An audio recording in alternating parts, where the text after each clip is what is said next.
Oh, yeah! Watch your profanity.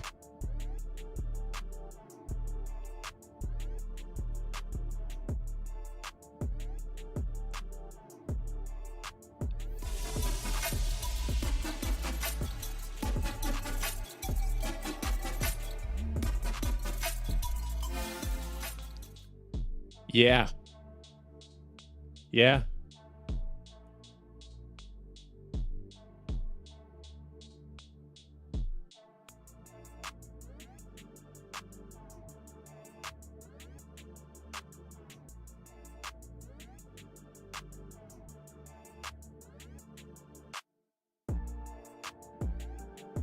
There we go. Hopefully you guys are ready for this Thunderbolts reaction video like I am. This thing's about to be fun, man. It's going to be a lot of fun. You know what time it is, man. Thunderbolts time.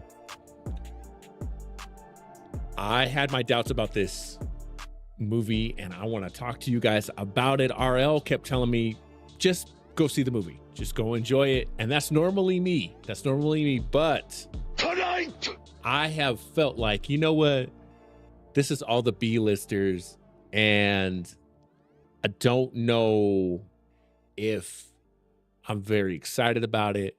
I don't know if these characters can hold my attention. Would it be a good movie? Could they do another Guardians of the Galaxy? I'm going to let you guys know in the next video, or if you're watching the live stream, on the live stream. So stay tuned for what's next. linktr.ee/select screen. I'm ready. You're ready. Let's go.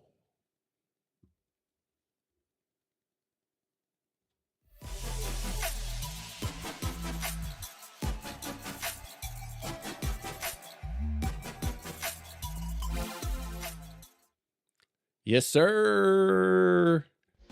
Shout out to RL, who's early in the chat. Says, start from the beginning, please. Set it off and be real because it's one more to go.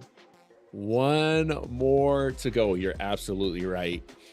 And this movie, you know how we do these reaction videos, right? Again, spoilers on this one. We didn't do an in theater because of the subject matter. yeah! What do I mean by that? Why would I say that? Let me tell you, this movie, you need to go see this movie now. You need to go see this movie now because when the spoilers get out on this one, it's going to be ruined for you. Okay, so what did I think of Thunderbolts? First and foremost, be real. To be really real with you, I was not excited about this movie. I didn't want to get my hopes up. I don't necessarily love any of these characters. Yelena is a knockoff Black Widow. Taskmaster was terrible. What is her name? I want to call her Vision because she's got the same power as Vision, basically, where she phases through things from Ant-Man. Oh my gosh.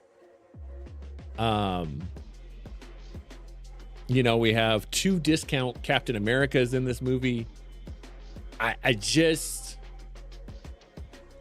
I'm not excited about this movie.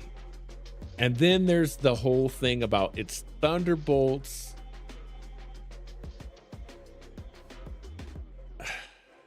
it's Thunderbolts asterisks.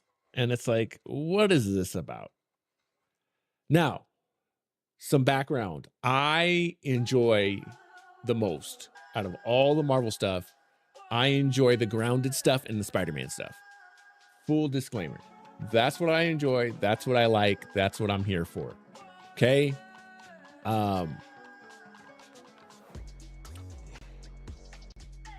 Alexei Shostakov was in this movie. I mean, that should tell you enough, right? But I do like Bucky Barnes.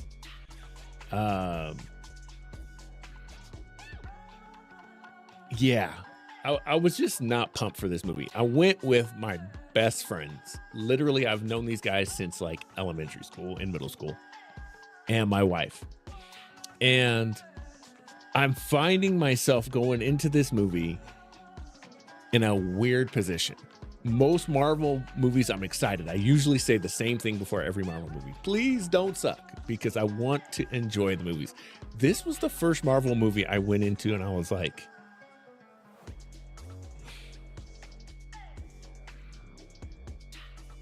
I kind of don't care.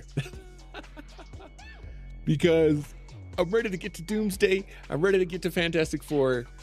This movie, I was like, I just want to get this movie out of the way. That's how I felt. Valentina Allegra de Fontaine, Julia Louis Dreyfus. I could take her or leave her. Just all that stuff. The Red Guardian is just, you know, I just wasn't with it, bro. And then Ghost was her name. And then the movie started and the credits came up and that Marvel fanfare happened. And it was like, burn it down! All my expectations went out of the window. And I was like, okay, I feel like I'm watching a Marvel movie again. Let's go. You know what I mean? I was like, all right, let's go. I had to remember. You know what I mean?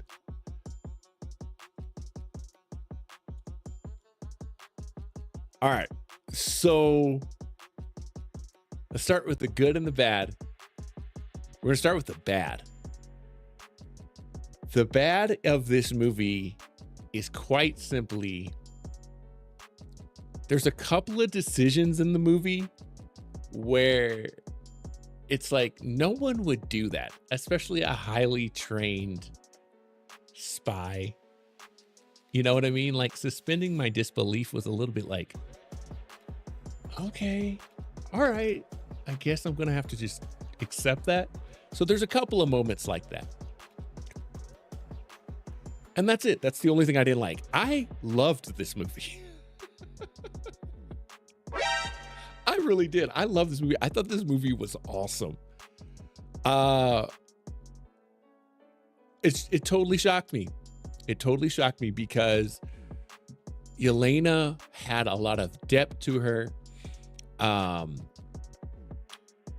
There's a shocking death at the beginning. I know this spoiler review, so we'll get into that.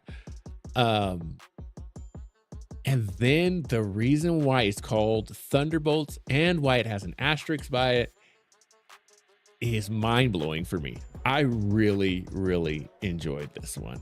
I really did. Okay, so RL says, I only read the spoilers, so I haven't watched the action sequences, but I did see the F4. Oh, yes. I have more to say when we get there. Okay, so what did I like? The action sequences. There is so much action in this movie, which is really crazy because what did they compare this to? This is Marvel's, what is it, R24 film, where it's more artsy and more interpretive and stuff like that. That's very true. At the same time, this film has a lot, and I mean a lot of fight scenes in it. A lot. Where these dudes are going at it. Perfect. I loved it. It was the right amount of action. coupled with the right amount of drama. Now, again, like I said, there are some like, why does Yelena like blindly follow Allegra? Sometimes I don't understand that, why people just kind of blindly follow this lady. But nevertheless, the action is fantastic in this movie. It seems like they really just cared, and they planned out the action scenes. And in a way, it does feel like action set piece, move on to something, action set piece, move on to something, action set piece. But it's moving by so fast, and the action is not afraid to be different. Meaning that when the Thunderbolts first start fighting each other, right? They're basically all blindly are going after one another in this compound. And Elena's trying to get rid of all of her baggage. Okay. The fight scenes are just like, it's Yelena and she's technically going after Ghost. And they fight for a little bit. Then all of a sudden, John Walker comes in, and then he's after Yelena. And then Bob shows up. You know, Bob's just like kind of there. It's fantastic. It's just the way that they layered these characters really, really worked for me. Action wise. Now, the big spoiler, be ready for this. Oh, yeah. The big spoiler is Taskmaster does not make it out of the first 4 or 5 minutes of the movie, which we kind of knew, right? When you see the cut scene or the trailer scenes and stuff like that, you can see in the cut of the movie, she's not in the back half of the movie. Well, she's not in the first, she's in the first 10 minutes. They literally show her face just to show her face and then literally shoot her. And it was like, whoa. And so for me, my doubt in Marvel, I think I can say, is gone. They can make good films. They can make good shows. My doubt's gone because they did it again. These guys are ragtag, and yet somehow this movie is very much like Guardians of the Galaxy without James Gunn. And what I mean by that is, and it's also like Suicide Squad, the Suicide Squad. And this is what I mean by this. It's funny, it's dramatic, it's emotional, and there's great action scenes. That's what made Guardians of the Galaxy really, really work, especially number one, on the action side and the humor side. Number two, more about the connection side. And then number three, the emotional, like gut-wrenching kind of stuff. And that's what this movie did, all of those things, just like Guardians of the Galaxy, and really how the Suicide Squad, not the original, but the second one, really did it. They just did it right. That's the best way I can say that. The other thing that they did really well in this movie is they injected life into characters that honestly we didn't care about. Alexei was probably the Red Guardian. He was probably at his best in What If, right? When he and Bucky are together, that's been the best we've seen him. In Black Widow, he was annoying. Everybody was kind of annoying, really, when I think about Black Widow. They're all kind of annoying. In this movie, they correct all of that. John Walker is incredibly annoying in Falcon and the Winter Soldier, and they fix that. And then they somehow introduced this new character as Bob, who should we talk about Bob? Are we ready? What about Bob? I should make that shirt, right? What about Bob, and put his face. It's Sentry. It's Marvel Superman, Sentry, and the Void. And they deal with basically Marvel's Superman in such a cool way. It's, in a way, we still get the fights that we're supposed to get with him, but then we also still get, like, how can people who can't fly, who don't have super strength, beat basically a Superman-esque guy? And they do it in such a smart way. Oh, yeah. It's really, really cool how they did that. RL says, let me ask you, I heard that it was good, but I also heard that it feels kind of rushed at the end. Talk about the scenes that we haven't seen in the MCU film before, because I've heard these scenes that weren't seen before. So I can talk about that right now. I don't feel like the third act is rushed. I don't think it's rushed. And the reason that I don't think it's rushed is this. They get to a point where Bob's kind of decided, like, dude, I'm stronger than everybody else. Why do I have to listen to everybody? And Bob is mentally disturbed because he has had traumatic trauma in his life, whether it be drugs, whether it be an abusive father, all of this stuff that really it's messed him up. And so to punch their way out of it very quickly would have been a disservice to the story, right? They find a way to give you Lena an emotional beat, an emotional tie with him by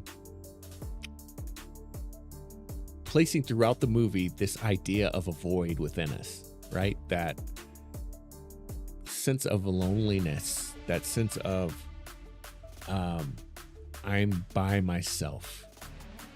And it really kind of deals with depression and where do I fit in the world? I mean, in a way, it's almost a coming of age story. And they use Bob specifically in that third act when Yelena actually walks into the void, right? She is like, I'm not gonna run from this.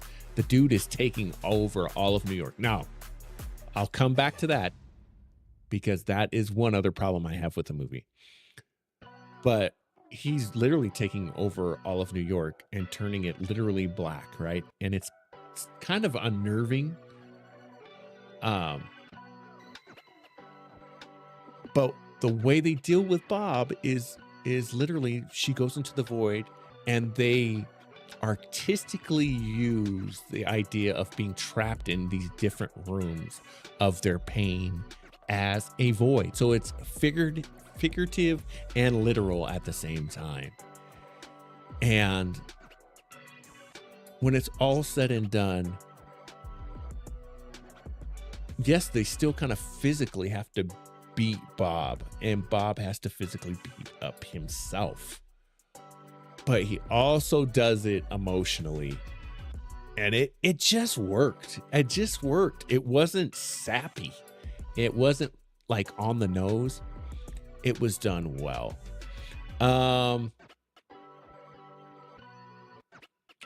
Arl said, and why such a quick spoiler review out of the theater? It must have been that good. Matter of fact, Select got me pumped up. I'm going to go buy a ticket now. So yeah, that's kind of why I didn't. Okay, we'll talk about why I didn't do a spoiler free, because I think I would have spoiled the movie without doing that, right? I didn't want to use that platform and abuse that platform the way we do that. How was Taskmaster in this? Did she get her shine? She's probably the only one who I feel like did not get her due. And dare I say, it's still in service of the movie. Taskmaster as a character is much deeper than what they did in Marvel. And I think what they did with her was they were kind of like, you know what? We messed up with Taskmaster. So what we're going to do is we're going to take her off the board, but we're going to give her death meaning. And that's why I was kind of okay with it. They even kind of address it in the movie. Like, she gets shot in the head, it's done, and they're kind of like, did she just die for nothing? Like, and there's a lot of that in this movie. There's a lot of like things that happen in the movie that you would normally go, okay, that pulls me out of the movie. The characters in the movie address that. Like, in the opening scene, they have to figure their way out of this tunnel and they have to go back to back and climb up. And naturally, when you're, you know, back to back, everybody's back to back and you've got to climb up something, there comes a point where, how do you actually get out of this tunnel? And they're like, we didn't think this through because eventually somebody's got to fall down, right? Whoever grabs the ledge, that's going to break the chain and somebody's going to fall down. So it's little things that they address like that. You know, if someone's wearing something stupid in the movie, they're kind of like, that's really stupid. What also was pretty surprising about this movie, there were times in the movie, and Mrs. Select Screen can vouch for me on this. I would say something, and then the character in the movie would say the exact same thing. Literally, Alexei would go, this is awesome. And I would say that right before he did. Or Yelena, Florence Pugh, let me say this, and I mean this in the nicest way possible. The nicest way possible. Yelena Florence Pugh looks horrible in this movie. She looks horrible. And it's done on purpose. It's done on purpose because she's going through it. And so she's not pretty and gussied up and all of that stuff. She looks like she's been going through it. And I kind of leaned over to my wife and I was like, dude, she looks really bad. And then a character in the movie goes, dude, you look really bad. I was like, exactly. I like this movie.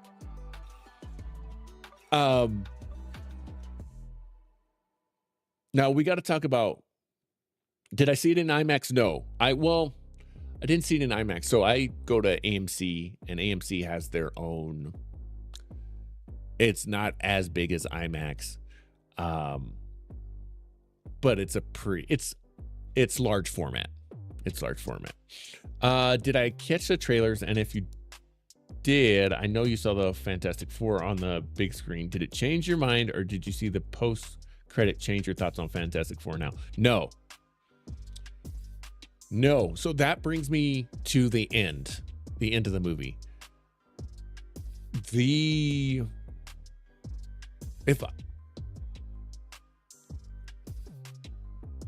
How do I say this? I'm just going to say it.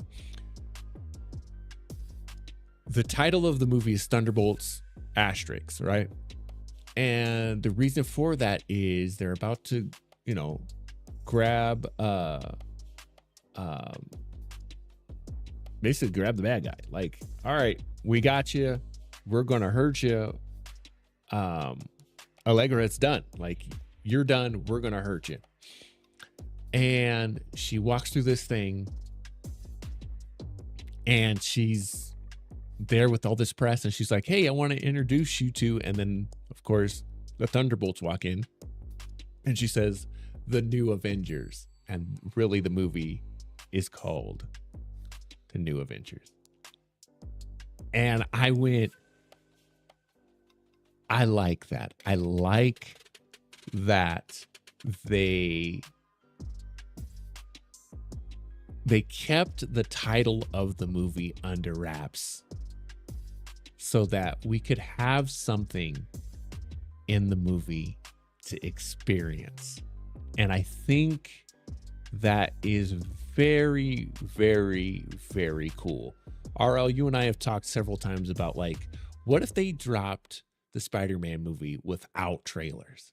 Like they just didn't do trailers. Like, here's the logo, Spider-Man. Go see it in theaters. It's coming out May 2027, right? And May 2027 comes, we don't see a thing. You got to go see the movie. People are going to go see Spider-Man, right? They're going to go see that movie just off the title.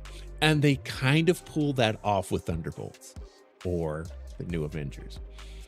What's interesting is the post-credit scene is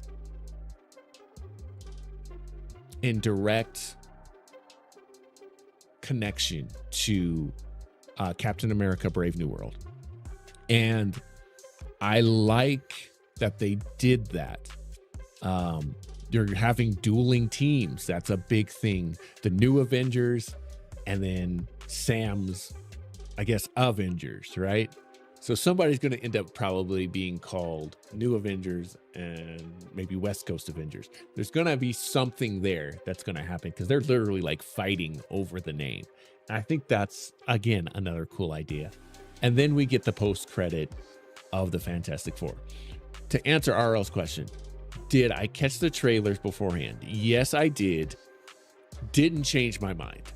And interesting enough, the theater that I was in, which is, again, the biggest theater outside, we do have an IMAX, but as far as capacity, it's the biggest theater in Colorado Springs. Everybody had kind of the same reaction to Fantastic Four. It's like, okay, let's just get to it.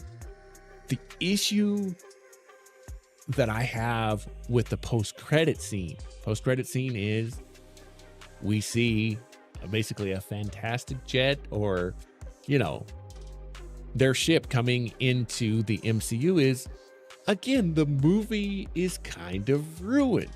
What's up, Freddie? They ruined it. Why would you show the Fantastic Four? Like, we know that the Fantastic Four are going to join the MCU proper, and they're probably in a different universe. We understand that. And we know they're probably going to lose. But now you've confirmed it. And it just feels like, dang it. Also, my last criticism of the movie, and it's small, is that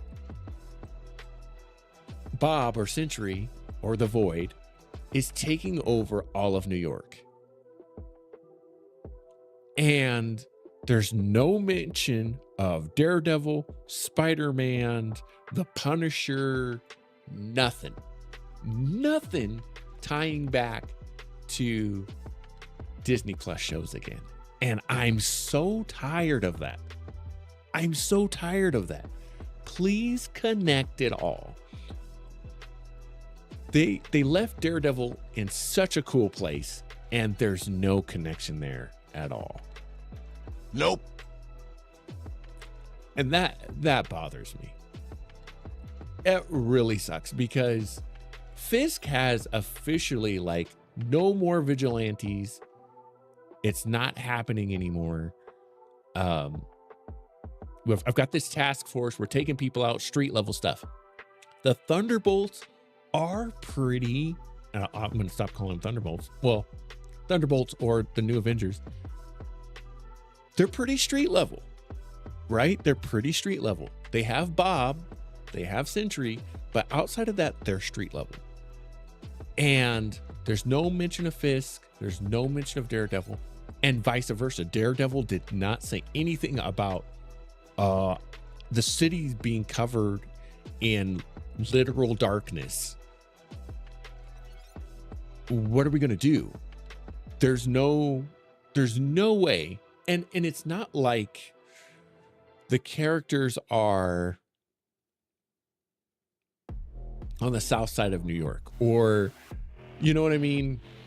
They show all of New York being covered in darkness, and Daredevil didn't say anything about that. There's not one Mayor Fisk poster up anywhere. it just seems weird. Now we get the connection to Captain America, which is cool, but there's nothing there to connect Daredevil. And I was kind of like, man, it seems like there's still a bunch of logistics behind the scenes that are not letting these things connect the way they should. And all it needed to be was a mention. And it's not, like I said, it's not like they're on the south side of town. The Thunderbolts are at Avengers Tower, right? Catching debris. They're doing all this fantastic stuff. There's no way that Daredevil, Spider-Man, Luke Cage, Jessica Jones, who else can we throw in there? The Punisher, all of this stuff. There's no way that these guys aren't like, yo, let me help out. And so I just, the connection's probably the only thing I'm worried with the MCU right now. That's about it. Okay. Arl said, I'm going cold turkey on your Twitch and YouTube and Facebook. You'll hear from me on Discord, but I'm going cold turkey until I'm up there in Colorado. Oh, no. Why are you doing that? Okay, who had, let me go back to some of the comments here. Who had the best action sequences? The whole team. The whole team does. And that's what makes this movie awesome, is that they don't fight necessarily as a team, but they all have like these, it's not even like cool moments. You know, in some, like in the Avengers movie, it's like everyone got like a scene where like Hawkeye would shoot an arrow down at somebody, then it would go over to Iron Man and he'd shoot somebody, and then Thor would throw the hammer. It's not like that. It's more like a wide angle of like all the Thunderbolts fighting in a room, right? And Yelena will punch somebody and she just kind of looks over and your attention kind of naturally goes over and it's Bucky, and Bucky's punching somebody.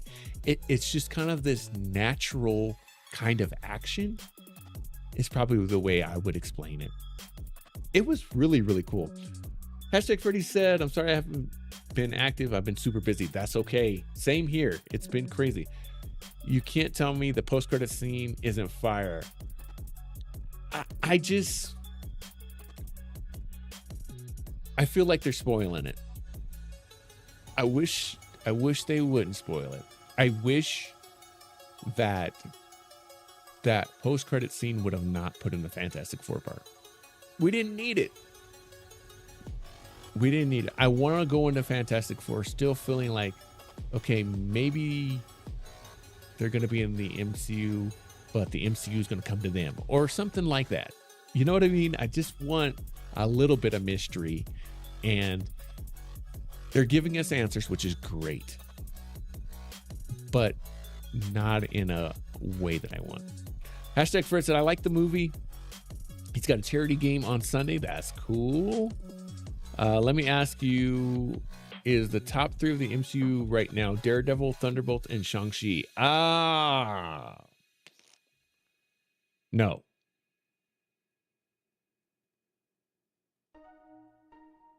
The top 3 in the MCU right now is Daredevil, Spider-Man,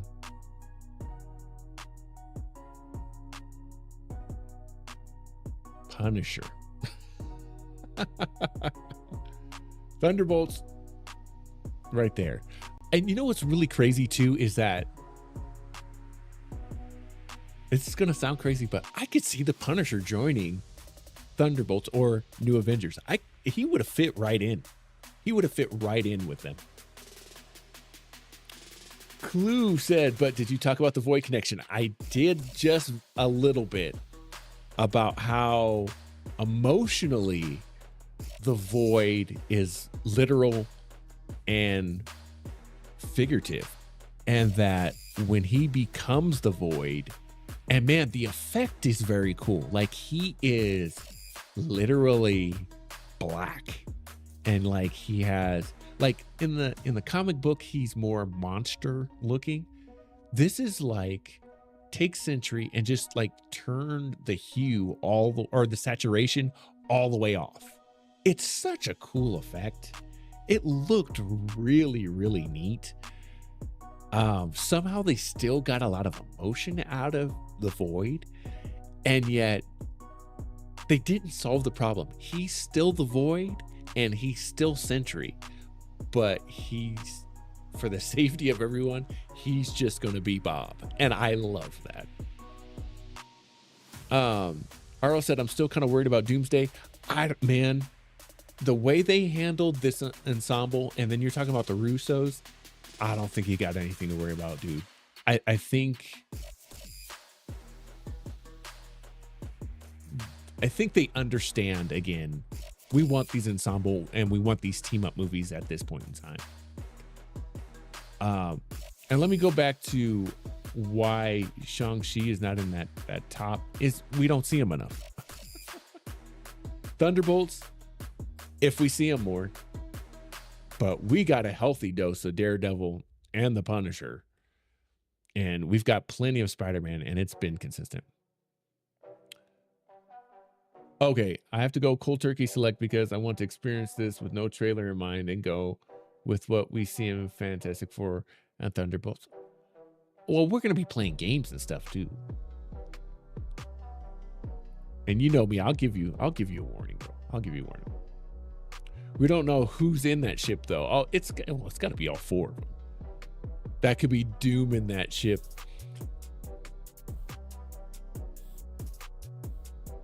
That's what I wanted. That's what I wanted that post-credit scene to actually have.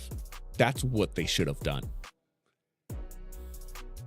Because they talk about there's all this stuff going on in the sky or in space, and they make the joke about space, which was great.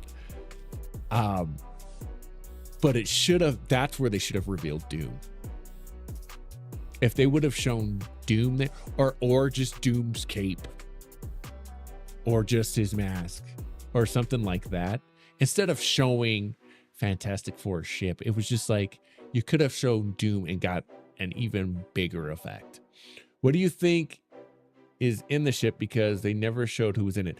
Yeah, I think the reason for that is I bet you they hadn't cast yet. When that was filmed, they probably hadn't cast yet. Clue says shooting at the limb for this one when Fantastic Four comes out. Reed Richards made his version of an AI hex to protect Benjamin Grimm from being lovable instead of a monster.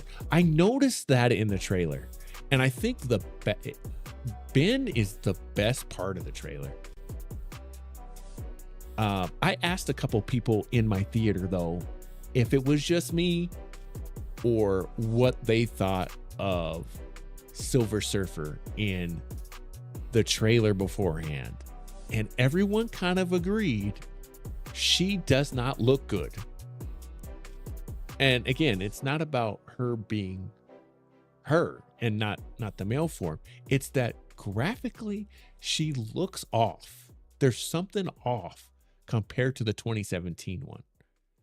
Whereas Ben looks like he belongs in that world. Like graphically, it's like they put all of their time into the robot. What's his name? Is it Herbie? And Human Torch effects and all of these other effects, but Silver Surfer just doesn't look right. And I don't know what they're gonna do. They gotta get that fixed, and they still have time, but they gotta get that fixed. Might want to worry about Hawkeye too. Well, you know, that's another big thing, is that Hawkeye, man, Jeremy Renner came out and said, look, they lowballed me half of what he made on Hawkeye 1 to make another season of Hawkeye 2, and he turned it down. And then they didn't come back with a counteroffer. That sucks. I'm one of the few people who enjoyed Hawkeye. I thought Hawkeye, especially because I was reading the book, the graphic novel at the same time, they did a great job on that. And that's where I felt like Yelena was starting to kind of turn a corner. I thought she was much more likable. And so for them to say, no, we're not doing Hawkeye 2, at least with their money, right? They're voting with their money. Woo! I don't know. Herbie. It's Herbie. Yeah. Yeah, I'm kind of sad to hear that. Doom could be in that ship, but see, if Doom was in that ship, they would have showed him. If he steps out of that ship and I mean, unless the new Avengers are going to be in Fantastic Four and that they crash land that ship at the end of the movie to meet the new Avengers, but I don't think they do that. I don't think that. Nuggets clips. Oh boy, the Nuggets. I can't believe they lost again. Thunderbolts is the new Mutants. Exactly. New Mutants from 2020. Yes. And I like it. I like that they made him the new. I wish, again, this would have fixed my issue with the Void and the Daredevil thing not connecting, as if they would have made them the West Coast Avengers and did everything the same, except for instead of Avengers Tower, they did this in San Francisco, right? And made them the West Coast Avengers. Then my issue with them not mentioning Fisk and all of that stuff would have been null and void because it's happening in San Francisco, right? RL said he's coming back for the films. Yes, and that's cool. But I really did. I liked Hawkeye. It had some cool heart to it. Be Positive says Charlemagne the God goes off on Disney Marvel for firing Jonathan Majors and pretending to take a moral stance, yet not firing Jeremy Renner when he faced abuse allegations from his ex-wife. True that. I forgot about Jeremy Renner. Yeah. Now how did that work, Positive? Because wasn't he accused, but they didn't fire Majors until the verdict. Am I correct in saying that? And then Renner never had a verdict. Now, again, I'm not trying to excuse what happened there, but I'm thinking that's how Disney would try and get out of that. I got a feeling, Jonathan Majors sending a letter to Kevin Feige. I got a feeling Jonathan Majors is coming back. I really do. Who won? The Clippers won. We're going to Game 7 on Saturday.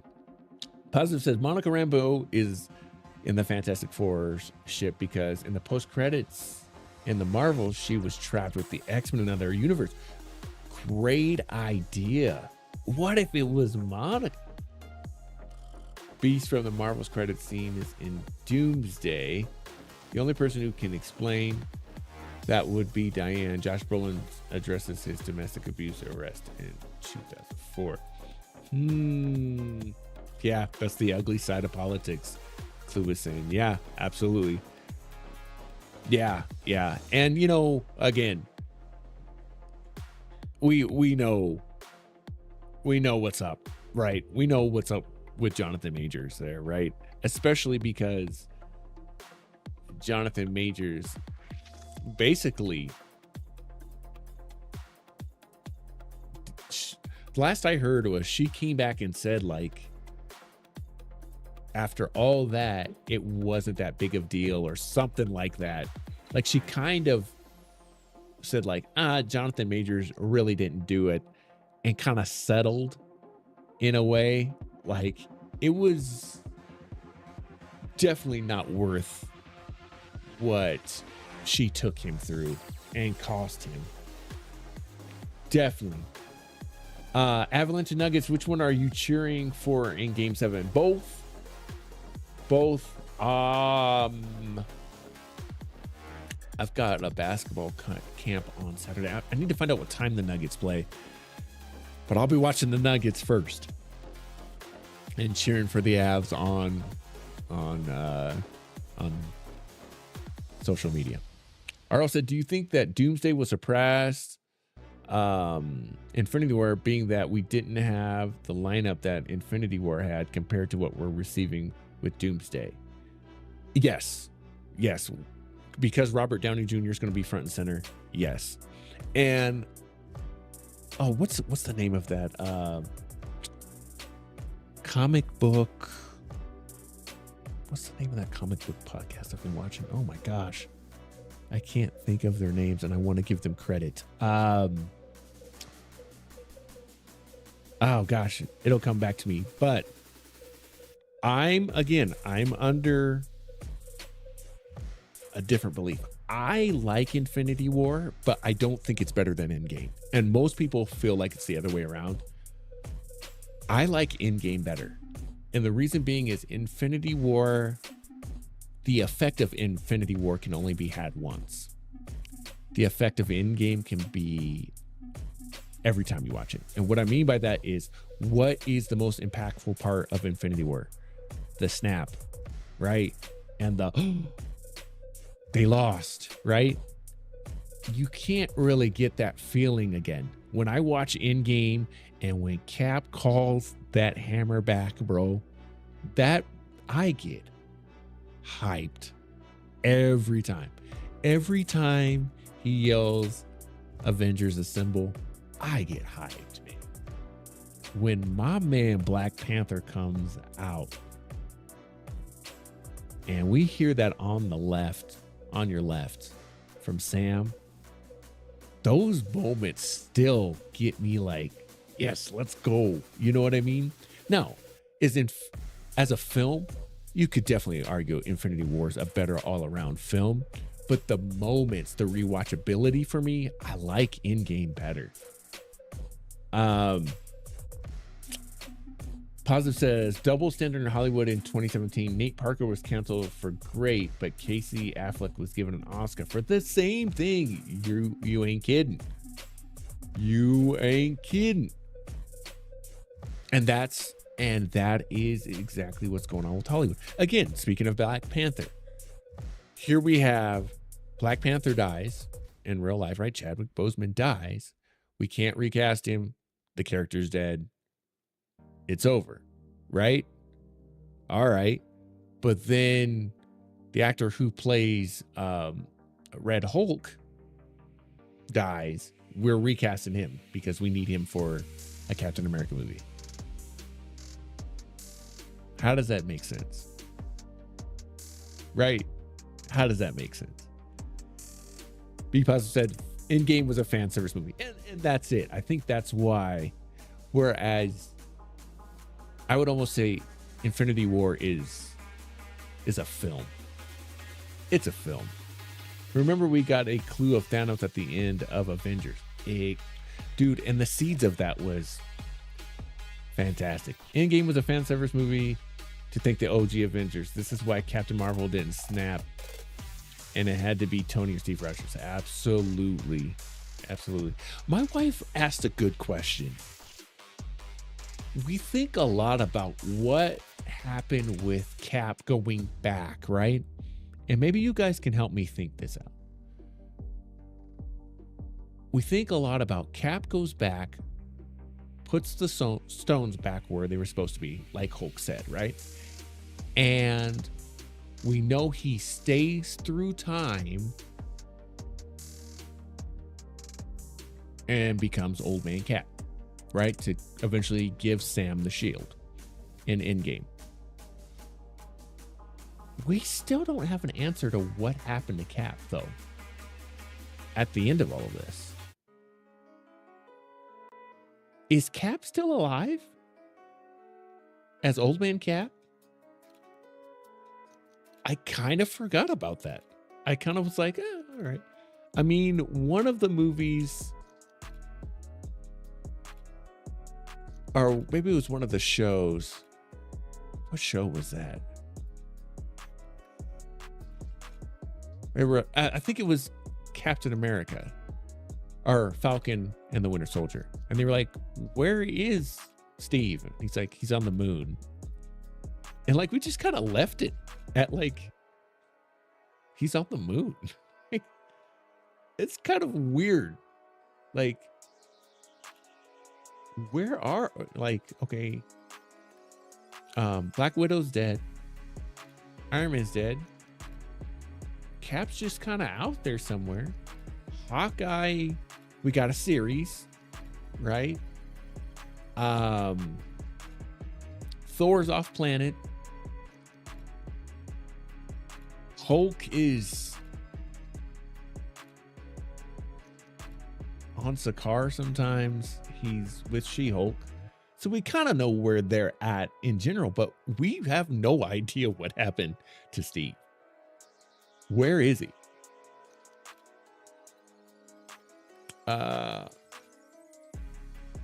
RL says, I think it's going to be hard for Daredevil to pass, or Doomsday to pass Infinity War because of the momentum. I don't know.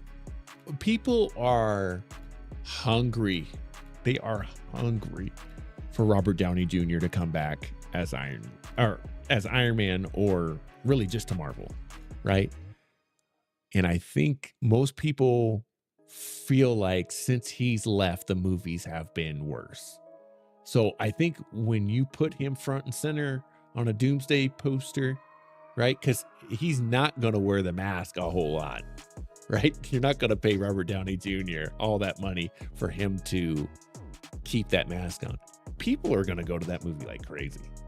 Phase 4 and 4 and 5 of MCU is a game of cameos. There are more cameos in the movie, the more money you make. Not only a game of cameos, but a game of loose threads. Like, again, Shang-Chi, we have not seen in forever. We're just not going to see the Eternals. Thank you. I'm glad. But think about that. We didn't get a resolution to a big giant celestial in the ocean for like almost 10 years. Like that's hard. That's not what the MCU was phase 1 through 3. We were still getting a little bit more. Clue says facts. Think about Luke Cage season 1. It was too black. If you watch the Watchmen series, same thing. Lovecraft Country, same thing. It's okay for the other movies to do the same. Spartacus. Oh, very true. Be Positive says, yes, I think Cap is still alive. It was Falcon and the Winter Soldier. Yeah. Cap lives, but what if he comes back as Nomad or Hydra Cap? I could see them combining those two, right? He's Hydra Cap, but they call him Nomad. I could see them doing something like that. I could definitely see them. Or if he's oh gosh. We haven't even talked about Loki. How does Loki fit into any of this? Other than obviously Doom's going to have to go and he's probably going to kill Loki. That's probably what's going to happen in Doomsday, is they're going to kill Loki. Again. RO said it would have been fire if Old Man Cap showed up to help Bucky and Thunderbolts, or just an appearance, because that's the best friend. That's his best friend, and I know Winter Soldier can track him. Not only that, but that's another thing that's a little weird in Thunderbolts, is that why would Sam not team again with Bucky? I thought that was kind of interesting that he went with the new Avengers and not with Sam's team. But Bucky could find Steve, absolutely. And he probably knows where he's at, but he's not going to tell anybody. Question, should we review and rank female-centric movies alongside male-centric movies and kid movies? Do men understand and appreciate a female superhero movie? Yes. I think at the end of the day, and I'm going to give you a good example.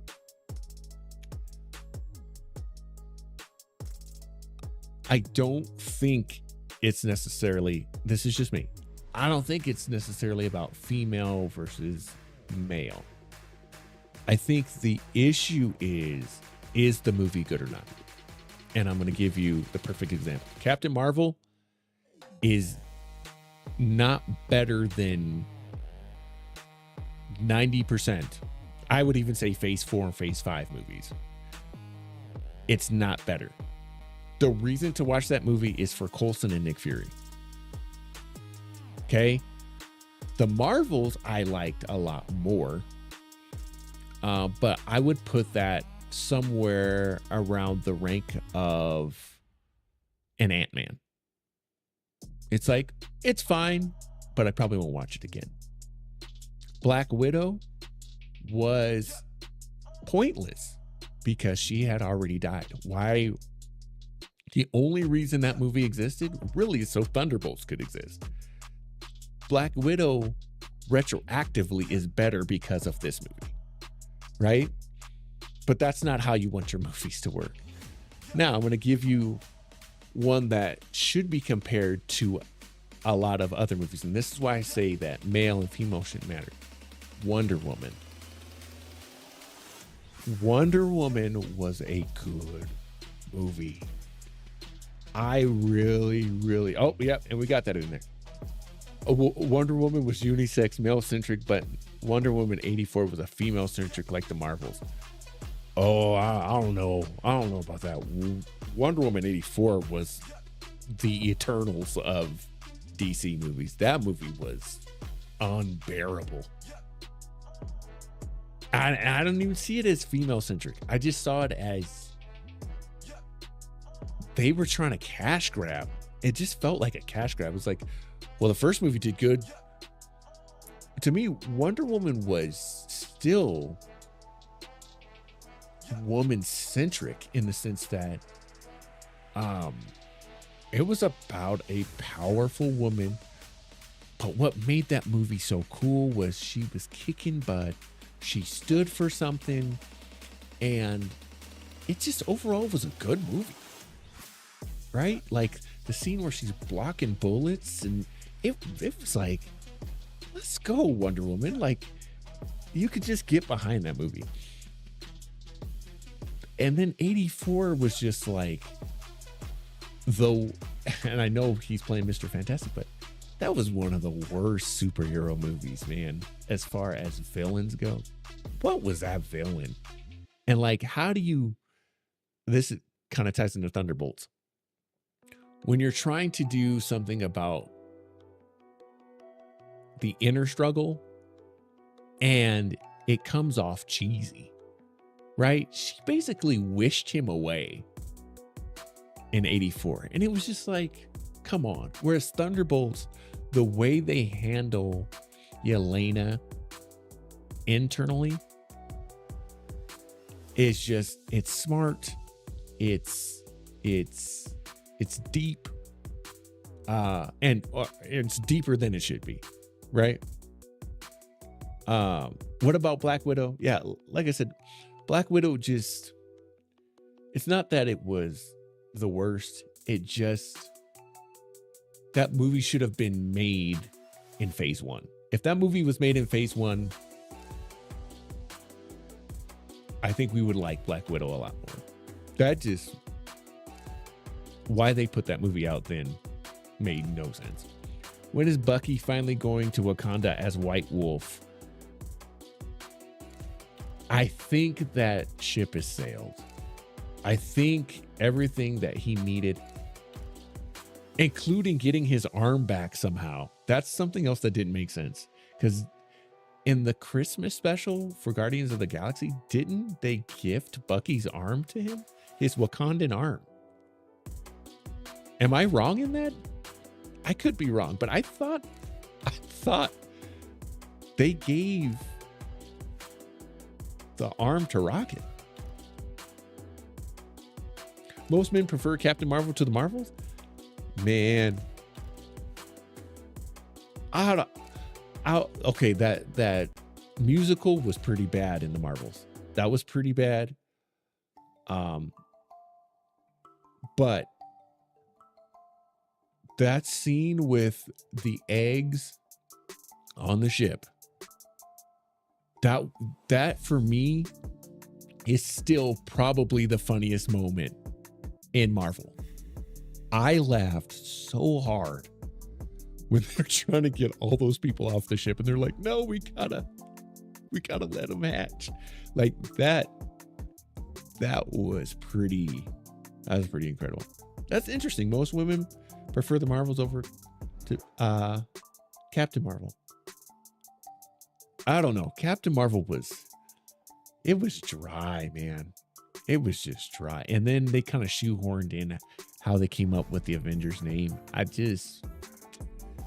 I got Beast in the Marvels, and I'm a big fan of Rambo. I know people again are gonna say, what are you talking about? But I like her, man.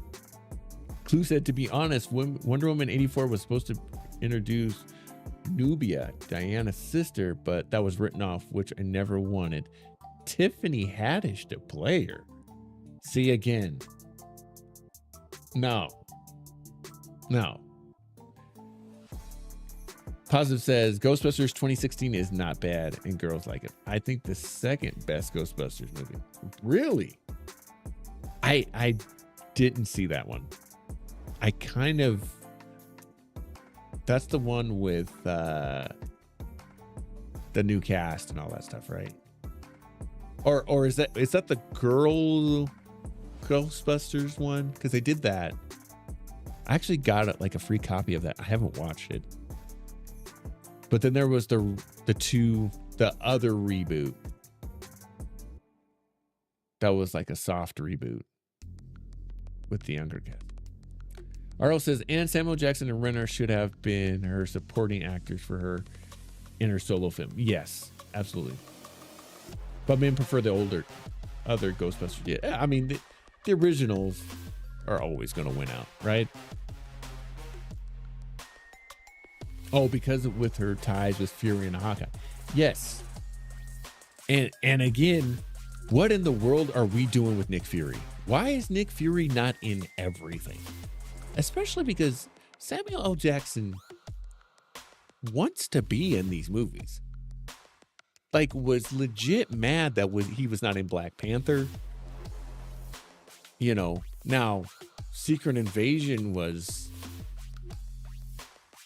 a candidate for worst MCU project. But I don't feel like that's Sam's fault. Positive says, I just think kids, women, men all like different things, and we tend to judge all movies with the same standards. I mean, fair enough. 2016 is the girls. Okay. Yeah, part of that one was they were trying to cast like comedians as the Ghostbusters. And I know Bill Murray, you know, but I just don't think the casting was right there. And same thing with like the Charlie's Angels reboot. I didn't mess with that one because I just didn't feel like the casting of that worked. I could be completely wrong, but it just, I don't know. Clue says Fury's doing Sword. Show me. Why have we not seen? We had all that stuff about Sword happening. Did we not? In WandaVision with Monica, all that stuff about Sword, we get Secret Invasion, and it's like it's Sword in space, and we haven't heard anything else about it. And then Julia is the new Samuel Jackson, the new Nick Fury. Yeah, but she's still bad. I mean, she's a bad guy. Like, Fury isn't a bad guy, though. I think we can all agree, especially after seeing Thunderbolts, that she's a bad guy. Like, she's never really been good. Like, Nick does. And he kind of said the same thing that she did in this movie, where it's like, you have bad people and worse people. Nick is still trying to one, protect America, yes, but also protect the world. Julia, she's just like, I'm gonna run this. Maybe in the Ironheart TV series. Yeah, that would be a good place for him to show up again. Think about it. Fury is the director of Sword, while you have Coulson reappearing with S.H.I.E.L.D. Hot take. Hot take. I don't want to see Coulson anymore. I don't want to see Coulson anymore. I feel like you undercut this whole thing when you have Coulson around. Coulson was the catalyst, and I know Fury, fibbed that. But when we see Coulson, and to some degree, it's how I'm starting to feel about Loki. Every time we see them, I get less and less interested. I don't want Coulson to come back. Coulson, the Avengers have nothing to avenge if Coulson's alive. And so that whole series, I was going, somehow, some way they're going to kill him again, because he can't be around. Positive says, but everybody loves Wanda, and Scarlet Witch is bad. Isn't Wanda a mass murderer? Yes. But technically Wanda's dead. Right? Again, it's getting that way with Professor Xavier too. If they kill Professor Xavier again, I'm gonna be mad. Stop killing Professor Xavier. Stop it. RO says, give me a hot take of who's your top 5 of who's currently playing right now in the playoffs. Off subject a little bit. Let me look at, well, we got the Wolves. Ooh, right now, 4 minutes, 40 seconds left. Houston's beating Golden State 106-89. Come on, Golden State.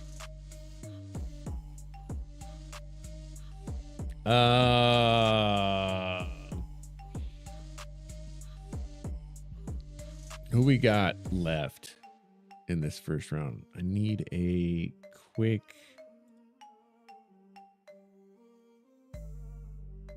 rundown. We got, so the Pacers, they're eventually going to run into the Cavs, and I think the Cavs are going to beat them. I'm hoping Golden State pulls through. Who are the Celtics catching? New York won. The Knicks are not beating. They're not beating Boston if they got Boston next. Timberwolves, Nuggets, Clippers. It's not the matchup I want for the Nuggets. I'm going to say the Nuggets are going to pull it out, but I don't want the Nuggets to play the Timberwolves. But that's what we got. And then who else do we got out of the West?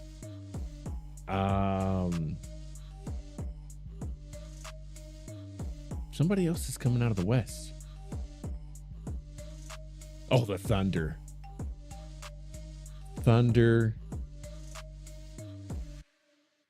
See, I wish the Thunder and the Timberwolves would play each other first, but that's not going to happen. It's not how the seeding works. Because that would be a good series. And that might end up being the finals. The West finals. Okay. If you bring Fury as Sword and he opens up Abigail Brand again. Yes, where is it? Why have we not got Abigail? To be introduced as the new director of Sword, where Fury returns back to S.H.I.E.L.D. That would be cool. See, that would be a cool series. How about have that happen and give me a TV series of Fury rebuilding S.H.I.E.L.D. That would be cool. Fantastic Four, Rise of the Silver Surfer, underrated? Yes. I wouldn't say that it's like a must watch, but I would say that movie got a bad rep. Because that movie's not too bad. It's not too bad. It's definitely better than Fantastic or whatever that was with Michael B. Jordan. That movie was That's probably the worst comic book ever. I mean, the movie just stops. Is it still possible to make a great Superman movie? Even Christopher Reeves only made 2 good movies. I personally, I'm going back and rewatching the Christopher Reeves movies and totally agree.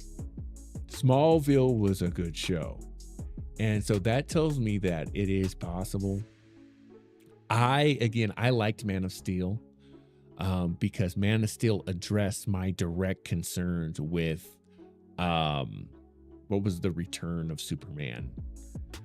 What was that movie called with Brandon Roth?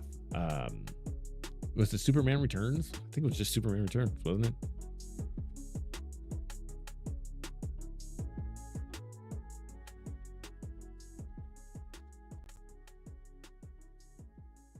What's that movie called? I think it was Superman Returns. Yeah. That movie was hot trash. I mean, how do you have a Superman movie where he never throws a punch? That is the dumbest thing. That was the dumbest thing I've ever seen. But I think this Superman movie coming up has great potential. I think it has great potential. Again, some of the graphics haven't looked great, but there seems to be a lot of heart in this movie. And that's what Smallville did well. Smallville was Clark, not Superman. Fair enough. But he had heart. And that's what makes Superman Superman. And I think it's really been missing from Superman Returns. He felt soulless. And that's what Christopher Reeves, that's what he brought. And I'm hoping that that's what happens in this movie. I've had my doubts a little bit about Lois in that movie. But we'll see. We'll see how that goes. And hopefully it's not character overload. But again, it's James Gunn. And James Gunn understands how to do this. Mr. Terrific has never been one of my favorite characters. I did not like him in Arrow at all. But I think they can get him to a place where I'm like, okay, this is fine. Smallville's final season as Superman was trash. I mean, I think if Smallville would have happened, like let's say there was another show, let's say it was Hawkman, but it was done as Smallville, and Smallville would have been in the Arrowverse, I think Smallville would have been, we would think of that as the GOAT. I like where they went with it. It was just too little too late. Now, for me, again, best Lois we've ever got. I think Erica Durance is the best Lois Lane. Because she got it. But yeah, Smallville had to walk so the Arrowverse could run and then fall down. I mean, that last season of Arrow was like pulling teeth. But man, those first, was that season 2 with Slade? That Slade season? And Smallville had the best Lex. Absolutely. I don't know if we'll ever top that Lex. But that Slade season of Arrow is at least like Daredevil season 3 good. At least. Flash was, again, season 2 of Flash was like, okay, this is doable. But boy, that final season of Flash was pretty bad too. Clue says, before we continue, Select, you have a twin that was spotted in the NXT crowd, but he has a connected goatee.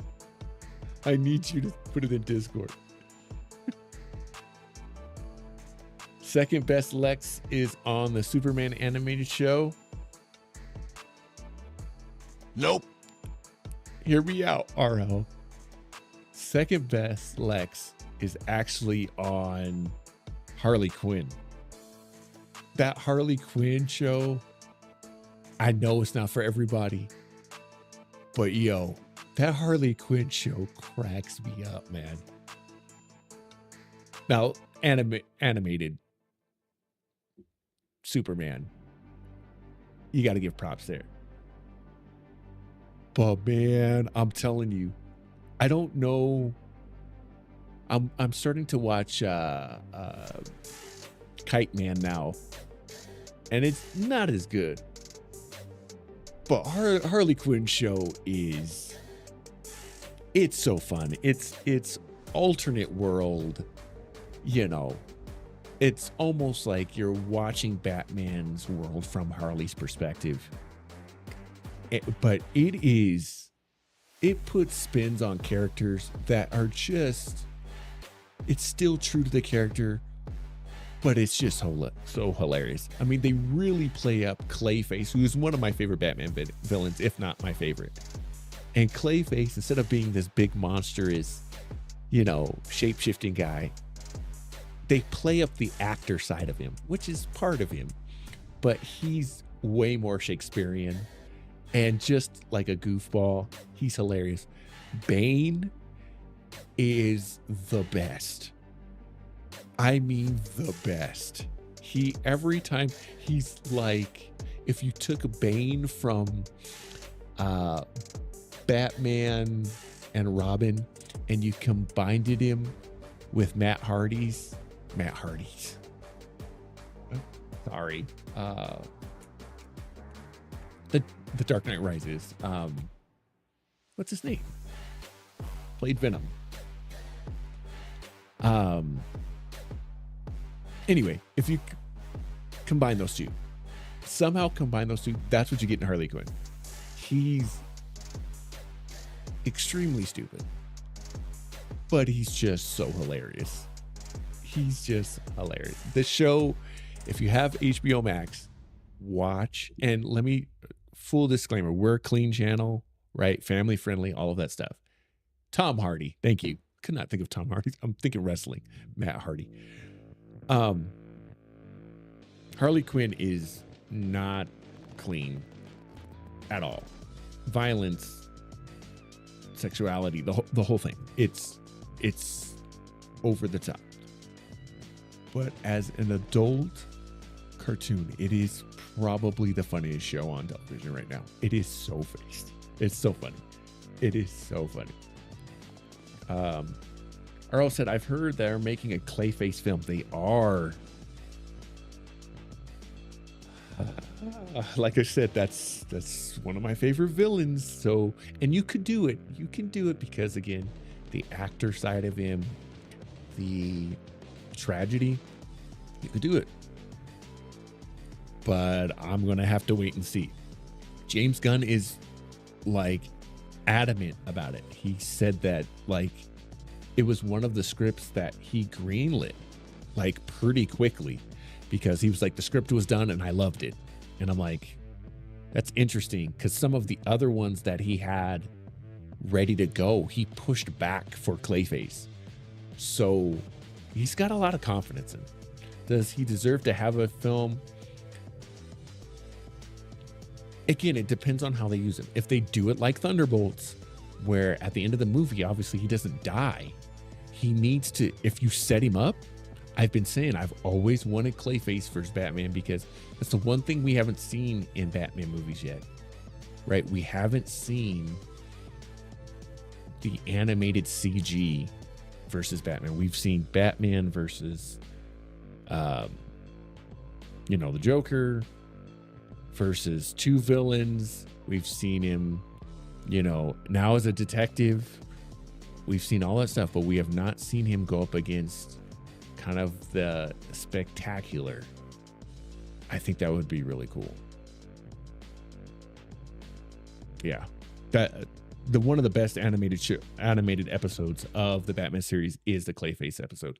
The only episode that I would say is better than that one is it's called Almost Got Him. And that is, I think that would be the best Batman movie ever. Set the scene of this. It's all the Batman villains, all the major players sitting around a table playing poker. And it's Penguin, Joker, Poison Ivy, Killer Croc, Two-Face. Who am I forgetting? I think that's it. And they're just recalling stories where they almost beat Batman. And if you haven't seen it, that's all I'm going to tell you. That episode needs a Grammy, a Teen Choice Award, an Oscar. Throw all the awards at that episode because it is hilariously great. Yet so Batman. Best Bane ever is Tom Hardy. Oh, bro, I can't. That's not Bane. That's not Bane. If you don't have Venom, that's not Bane. If you get shot by Catwoman, who's not Catwoman, by the way, bro, her cat ears are like this, stop it. That movie made me so mad. Again, hot take. I don't like The Dark Knight Rises. I don't like it. This is the comic where Bane breaks Batman. And even when they do it, when he broke his back, it looks so bad. Go back and watch that. Really look at how that's done. It looks bad. He looks like he's on wires. Christopher Nolan is a genius. He is a genius, and his movies are a masterpiece. That movie just did not work. It did not work in a lot of ways. The Robin idea is terrible. Like, what do we think? The way Talia dies in that movie is horrible. Like, I'm just gonna hold on. I'm alive for. First of all, she drives off a cliff, no head injury, and just kind of like, hang on, I'm gonna stay alive just long enough to say this line. It was just like, this movie is not good. I don't know. That's odd. That's odd. But I bet you if he doesn't play that role, he doesn't get Venom. I would agree with that. If we're talking WBDC, everything is all facts. Just don't mention Black Lightning, the Crisis version of Black Lightning. I liked him where he felt like a season 1 version, but with bad CG. That's what I couldn't get over. I tried watching Black Lightning, and the first 2 episodes, I was like, the CG in this looks really bad. And I couldn't get past it. I just couldn't get past it. I felt like that should have been a Static Shock show. It should have just did Static Shock. I'd have been,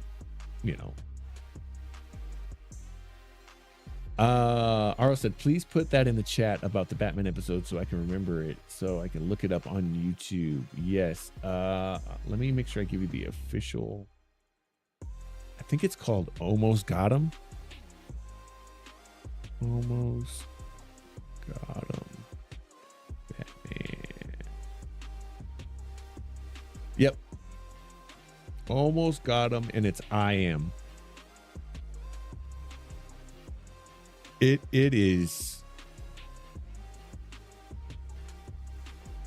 That episode is amazing. And I remember, this is going to date me here a little bit, but I remember seeing that on television. Like, those episodes didn't air in order, and I happened to turn that on. And I was like, I have to watch this episode for some reason, and was not disappointed at all. Let me throw that in the chat.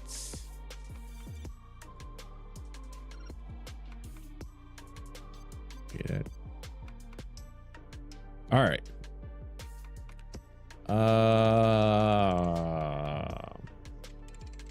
So you think that episode would make a great film? Absolutely. Because you could do all of these quick little stories. I'm a big fan of minor characters in these movies. When you have minor villains in movies, that's how comic books kind of work, right?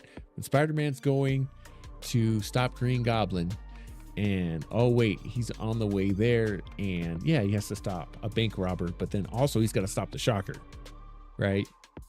That's what another good example of that is in Across the Spider-Verse. When Miles is fighting the Spot, it's like he's not taking this guy serious. Like, I'm trying to get to something else. You're in my way. Like, those stories, they're always great. They always work. Clue said, I'm sorry, give me Heath Ledger over Tom Hardy to portray the best Batman villain. Absolutely. Heath was, I mean, I'm trying to think of another villain in general. And I'm talking about outside of comic book movies that was better than Heath Ledger. I'd be hard pressed to say. I mean, right there, maybe right underneath, we put Green Goblin, William Dafoe. I'd put him maybe right underneath there.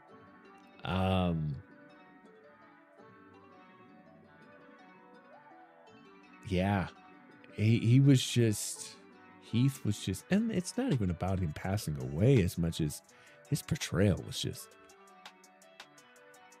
it was creepy, it was smart, it was funny, it was, he nailed it, just nailed it. Should Nolan come to the MCU next? What would you give him? What would you give him? I don't know what I'd give him. Because I'm not giving him Shang-Chi. I'm not giving him Spider-Man. It would have to be...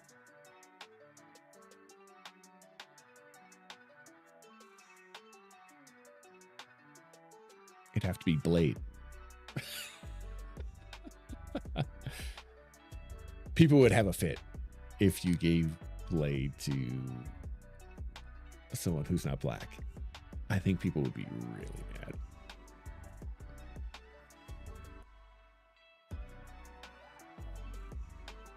If they could do, you could give him Punisher, because he could do the gritty. He could do a gritty New York. You could give him Punisher. Have an Oppenheimer kind of style.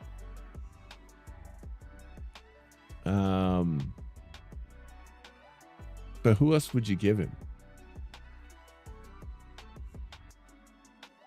I don't think Blade, now I think about it, I don't think Blade would work though with his style. I don't know. RL, who would you give him? RL said Talia, that was an underrated death. Oh my gosh. I couldn't, girl. Gotham TV series with Jada Pinkett. I watched all of that. And this is going to sound crazy, I think we got the best Riddler in that show. As far as being comic book accurate, I really, really liked the Riddler in Gotham.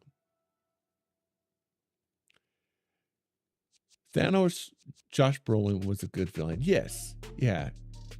Would I put Brolin under or over Heath?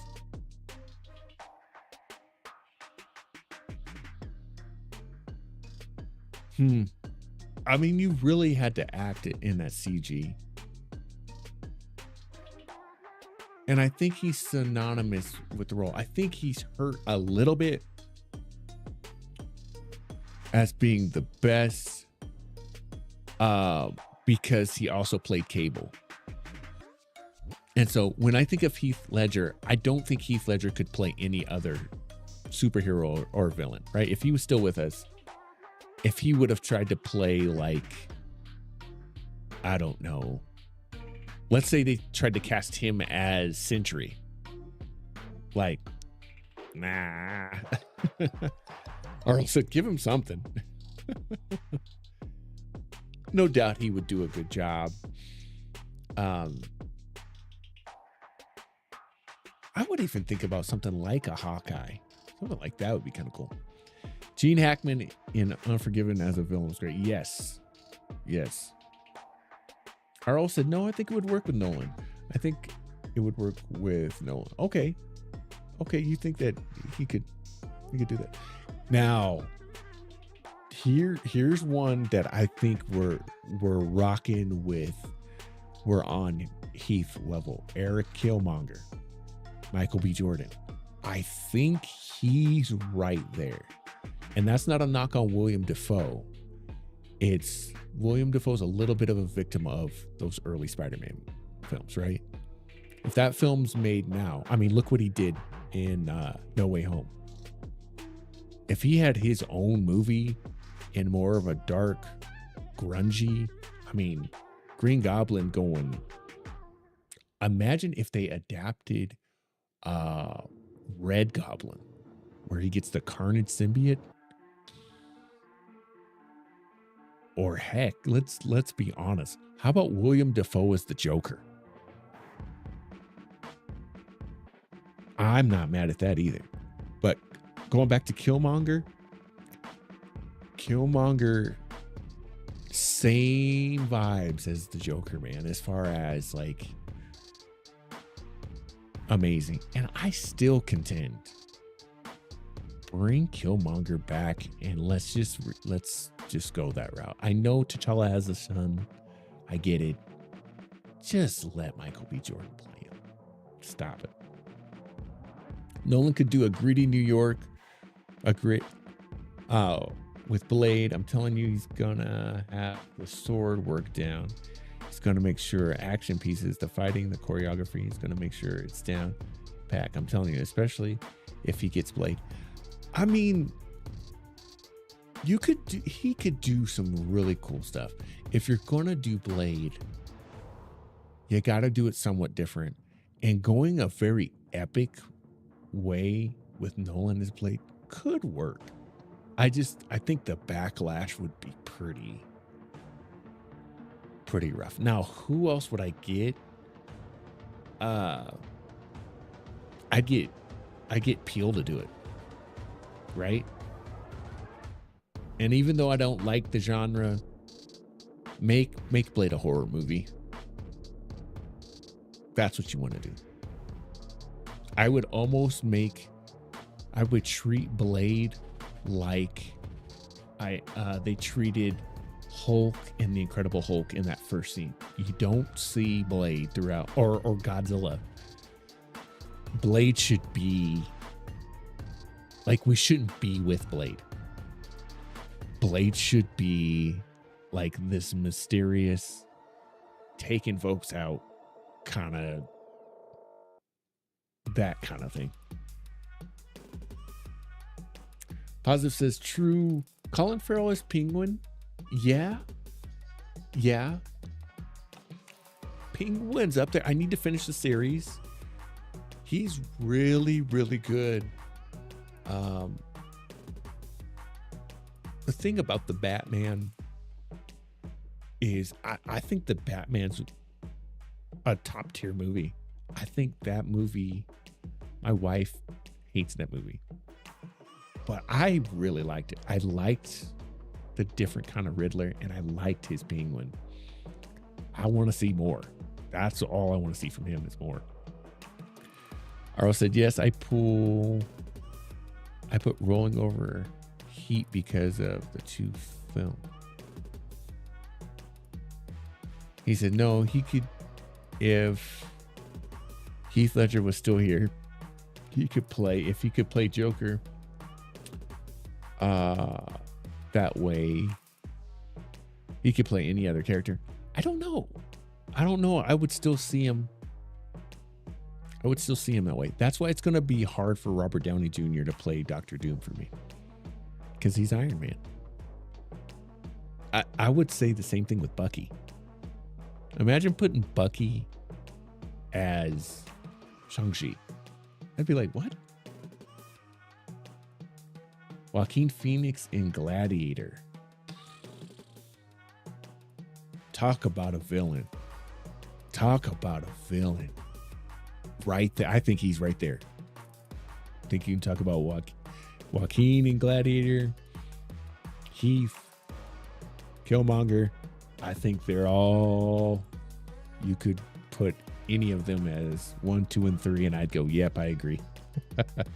Yeah, he was phenomenal in that movie. He was really great. Do you think they're going to chill out on the Joker? Do you think James is going to take a chill pill off him for a little bit? I think so. Clue said, Defoe as Joker sold. I think that's the only way you could do it. You'd have to do him as a Joker. Yeah. You could do this story if you did Batman Beyond. If you did Batman Beyond and you got Mark Hamill to do it, right? It's a live action version of what I forget what that movie's called, where Joker comes back. But Defoe, Gladiator '92, Cuba Gooding Jr. is a better movie than Gladiator Russell Crowe. Huh? Gladiator 1992. I don't know if I've seen that. That Russell Crowe film used to be my favorite movie. Oh, the boxing movie. I've never seen that. What are my top 5 superhero movies? I've got a list. I haven't done top 5 of all of them, but without putting them in any specific order, this is just a random 5. The Dark Knight,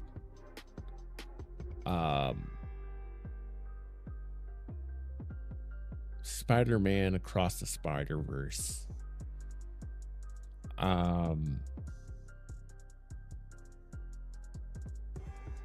Batman Returns. I watch Batman Returns every Christmas. I love that movie.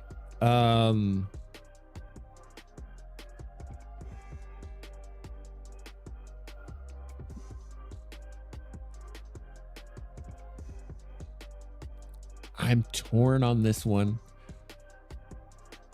I feel like Winter Soldier and Civil War basically are one movie. So I would have to put that as my 4th, and my last one.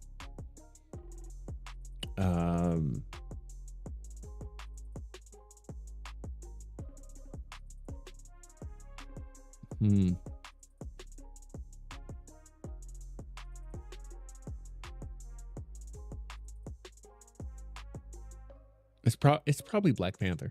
I've seen Black Panther over 40 times. Yeah. Bucky played Donald Trump. There's your villain right there. Yeah, I heard about that. Cillian Murphy should have been Dr. Doom. Yeah. Another good villain, man. He played a great Scarecrow. And again, I like the way that they didn't kill him off. Nolan had some foresight there. I think the only way that we can fix our DJ playing Iron Man, RL says, or Dr. Doom, is if Michael B. Jordan shows up as Human Torch and Chris Evans shows up as Human Torch, and also Killmonger and Steve Rogers. Then that would make sense. Well, we can't, because Chris Evans as Human Torch is definitely dead now. Dude got his skin ripped, right?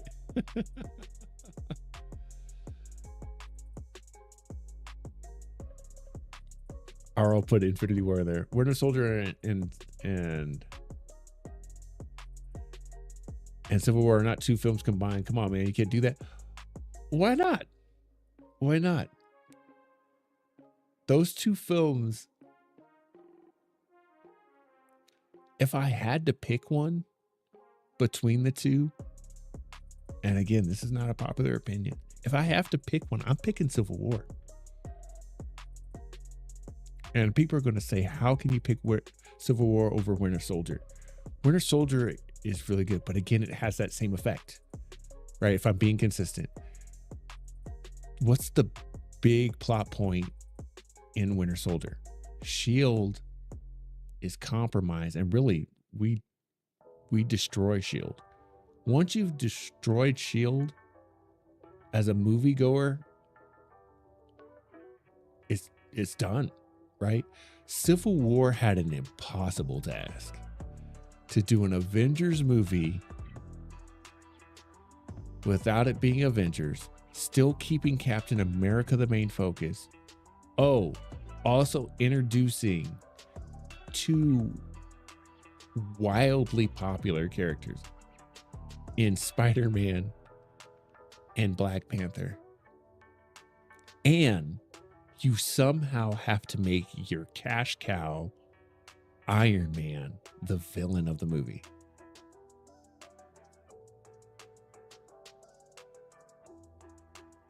That's pretty good, man. That movie's pretty good. I didn't put an X-Men movie in there. You're right. Ooh. X-Men 2. X-Men 2 is one of my favorite superhero movies. I don't know if it's my favorite one. The reason I like X-Men 2, there's a lot of other things. Like, that was my first date with my wife. So, like, the whole X-Men 2 experience is, like, very fond for me. But I think as a movie, I think I like Days of Future Past. And I think, again, I don't know. I don't know if it's better than X-Men 2, though. I don't know. X-Men 2 is so good. It's a really good film.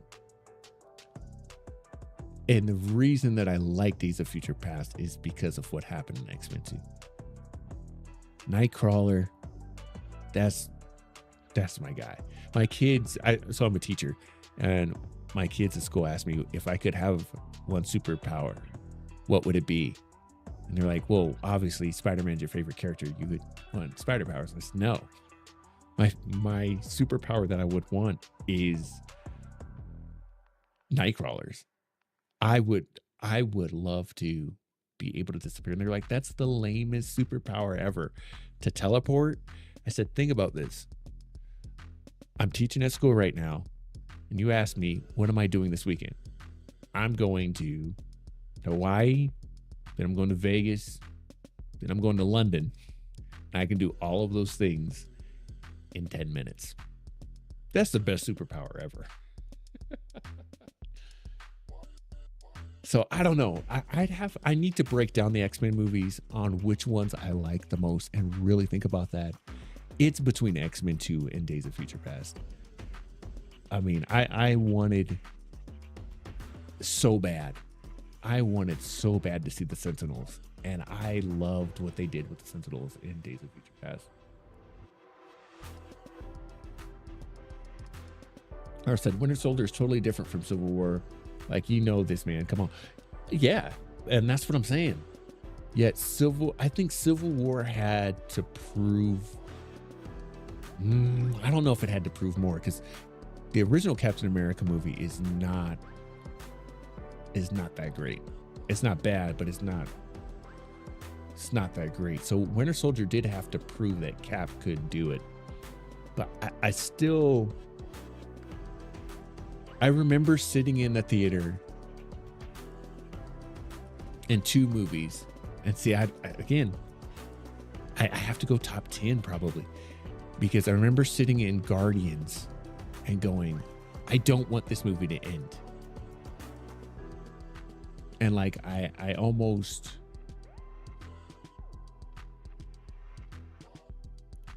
like I almost forgot that I was in that movie, right? Or like I forgot that I was watching a movie. It was the same way for Civil War. I remember watching it up until the point where it said Queens. And I was like, oh, that's right. Spider-Man's in this movie. Like I had that same feeling with Civil War. What do you think of Winter Soldier's suit at the end of Thunderbolts? It looks fine. I liked it way better. They finally fixed Bucky. That's another thing I liked about Thunderbolts. I hated short hair. I'm not Winter Soldier Bucky. I didn't like it. From a aesthetic look. To me, in Thunderbolts, he's Winter Soldier again. Right? He's helping the Thunderbolts overcome again this void because he's been there, done that. It's just, this movie made so much sense. It made so much sense. Is Predator 2 Danny Glover underrated? So you guys are gonna be mad at me on this. I've never seen the Predator movies. I've never seen the Alien movies. Especially as a kid, I was terrified of horror. Anything that was like horror movie. And I know Predator is more action based. I don't know about Predator 2. But I've never seen those movies. I've never seen those movies. I'm a huge scaredy cat. Arl said, come on, man, you know you can't. I'm taking Civil War, bro. I'm taking Civil War over Winter Soldier. I keep comparing Winter Soldier to spy movies like James Bond, Casino Royale, etc. Jason Bourne. Yes. That's exactly it. I almost want to pull Civil War out of superheroes because to me it belongs like with a James Bond. That I would 100% agree. Yeah. And it's, again, is it top 5? Yeah, I mean Winter Soldier's there too. I'm not taking that away from it at all. A couple more things, then we're gonna call it a night. The best introduction in MC history next to Thor in Wakanda.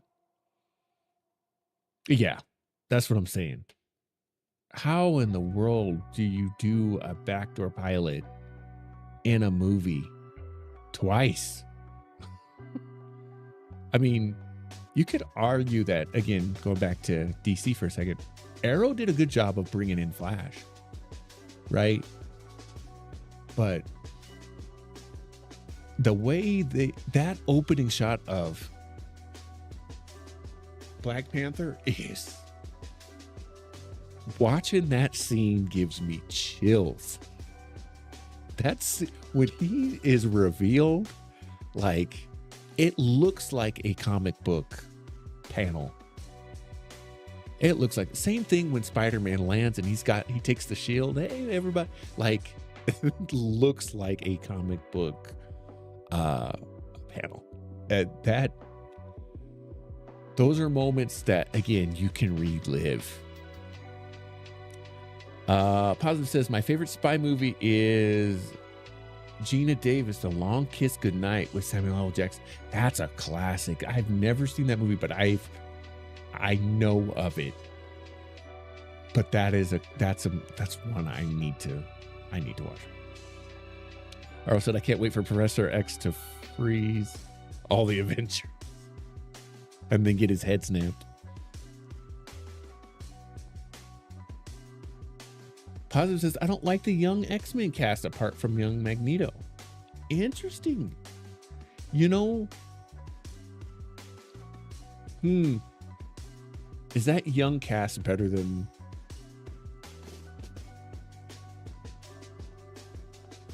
I don't know. I really don't like Mystique.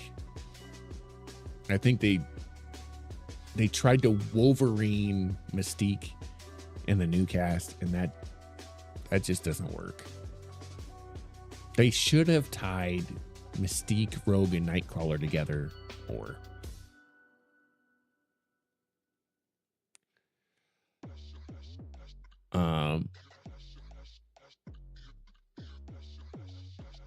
James Marsden, though, as Cyclops, I feel like he's a better Cyclops. Or let me say this, he could have been a better Cyclops if they would have given him the same opportunities that young Cyclops had. Definitely like better Famke way more as Jean than the new girl. Storm, I know it sounds crazy, but I'd rather have Halle Berry. Apocalypse was abysmal. Who else is a carryover? Wolverine, of course. Now, Professor Xavier, for me, that's a wash. I like both of them. And Magneto, I feel like I might go with, I like the younger better, but just by a little bit. I like both of them. The real question is, which Colossus do you like better?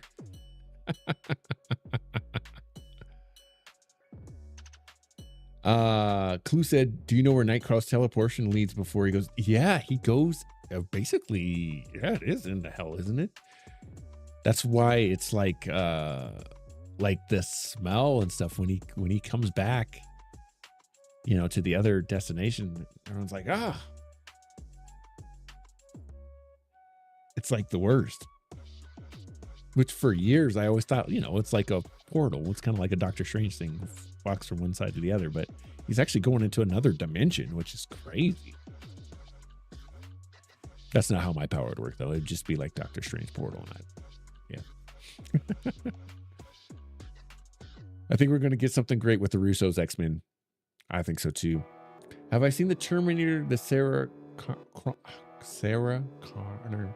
Chronicles TV series? I have not. I've seen part of 1 and 2.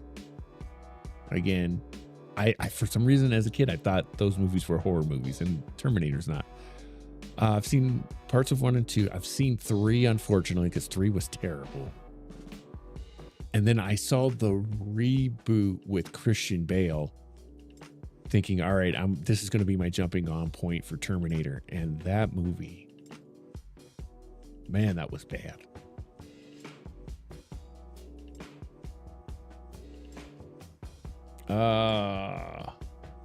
RL said, I remember sitting in Civil War hoping it never ended. Yeah. Do I remember the crowd? I do. We had a huge group of people that went and saw that movie.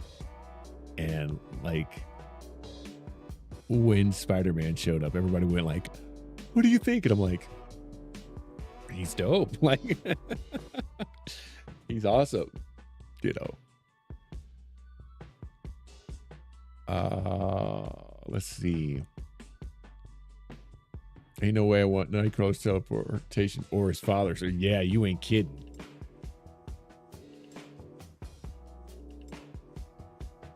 I've only seen the one that was on Hulu. RL says Blade is a horror movie, especially Blade 2. Now, yeah. I mean, it is. I mean, when he blows up the fat vampire, then that was nuts. That opening scene of Blade was rough for me. And that was one of those ones that I was like, is it over? When the spigots turned on for all the vampires, whew, what about Sinners? So that's what we're having a debate about right now. My wife and I are going, how do we watch this movie? I might end up having to wait. I've seen a few. I've seen all of the Peel movies, and they're horror movies too, but I can do what I call a deep thriller, right? I don't like horror. No. You don't like horror? Watch Party for Zombie, guys. You know, probably my favorite horror movie is oh shoot, what is the name of that movie? I almost spoiled it, and I don't want to spoil it.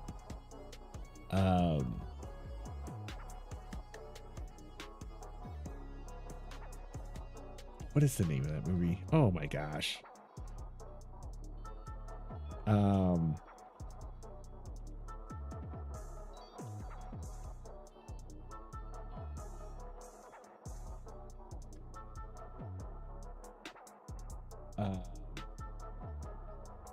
Hang on. Hold, please. What is the name of that movie?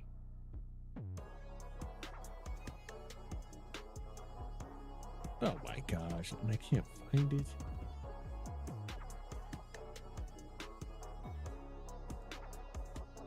Warm Bodies.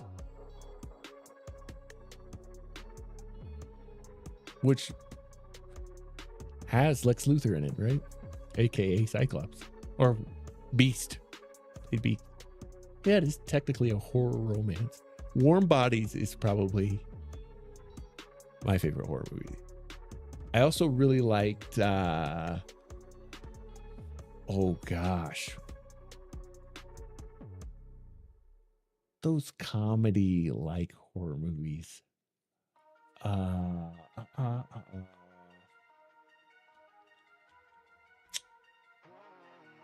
Oh my gosh, it's a zombie movie. And it just had an anniversary like 2 years ago. Shaun of the Dead. Shaun of the Dead. Those movies I can get through.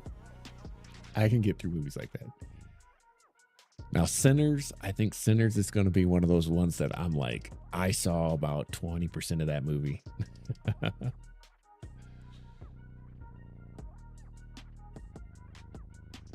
Earl said, Spidey taking Cap's shield and easily twisting Winter Soldier's arm. Yeah, dude. Nice being in the background. Man, that dude Harris Heller, man, he puts it down, man. Good stuff. I like the young Quicksilver cast. Young Quicksilver.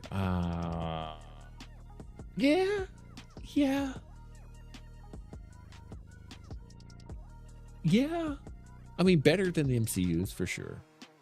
And Psylocke. That's, I mean, Psylocke was, I think she was perfect. I wish, again, they would have done more.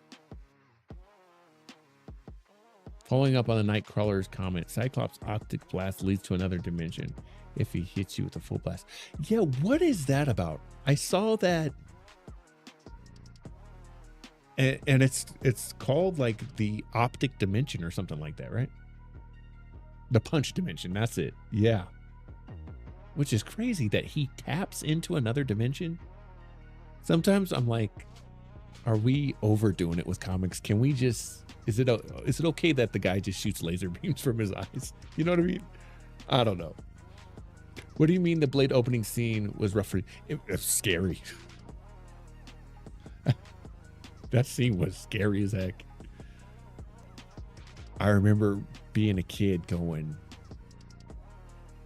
I don't know if I can do this. Like, I know it's Blade and I know who Blade is, but I don't know if I can do this. All those vampires in there, I was like,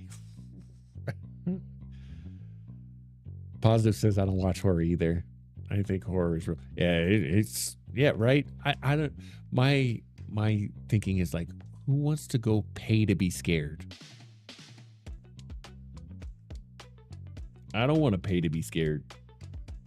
What is this? Oof. This beat is dope. This was going into the collection for sure.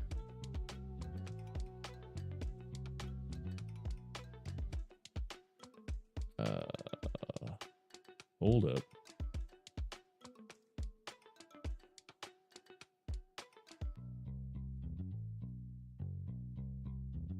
Where's my playlist? Yeah, this one is definitely going in. It's called Violet Haze. This beat is dope.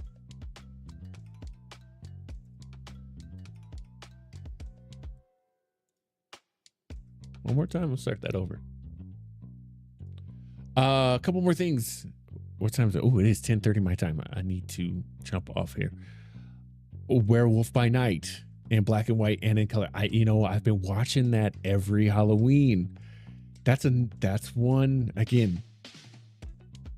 I knew that it was going to be somewhat scary, and I was like, I'm gonna push through this one, and I really liked that one.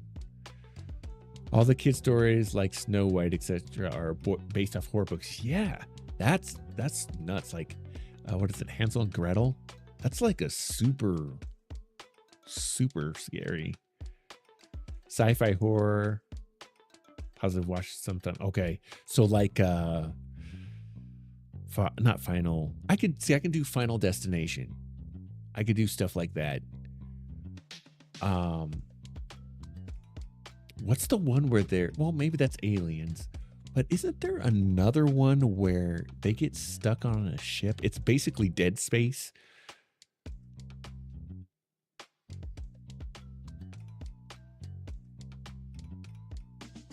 My brother, he said, wait, Warm Bodies is your favorite horror movie? That's not a horror film? Let me show you something, my guy. Check this out. Peep game.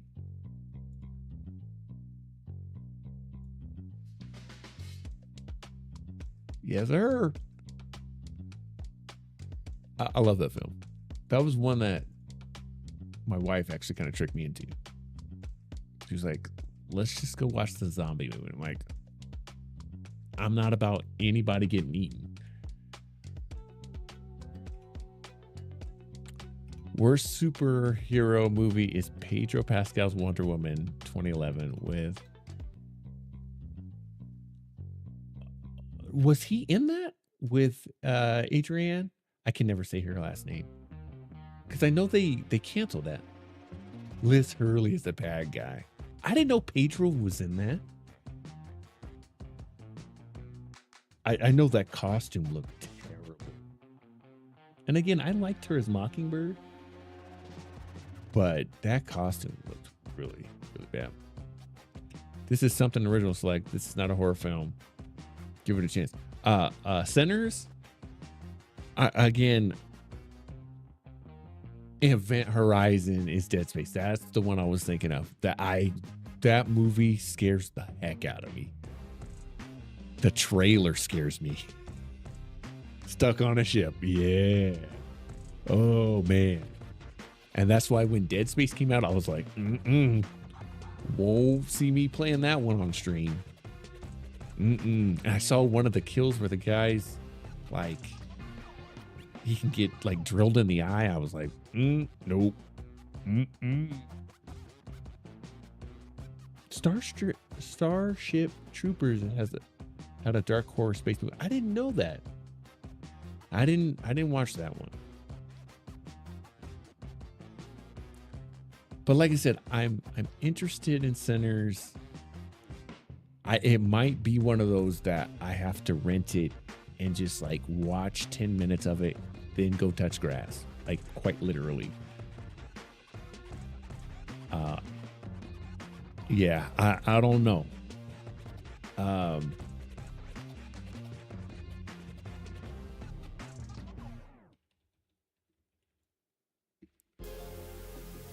I really pushed it with Jordan Peele's movies, right? So those have been my horror movies that I'm like, all right, I'm going to try and just go through this. Like, I watched Get Out not thinking that it was a horror movie. thinking that was more of a thriller.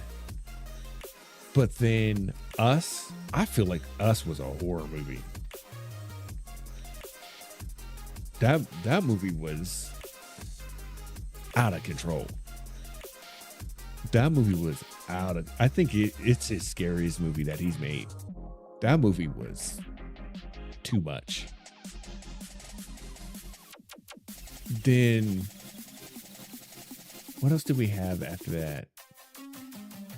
He did Candyman?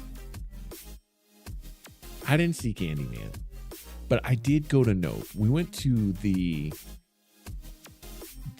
premiere. We got an early showing of Nope, and I thought Nope was going to be pretty terrifying, and I really enjoyed Nope.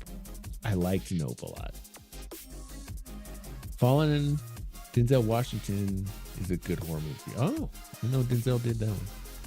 What if they say Doomsday was a horror film?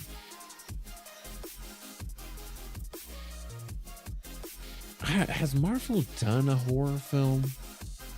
I mean, Werewolf by Night has been the closest thing. And I felt like I could handle that. After Star Troopers 1, they had a dark movie that came on BT Action pay-per-view. How did I know? I had the disc scrambler as a kid. That's crazy.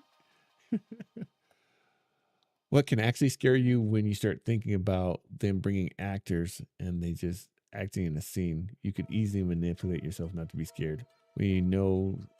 But see, that's not how I do movies, because I've made films and stuff like that.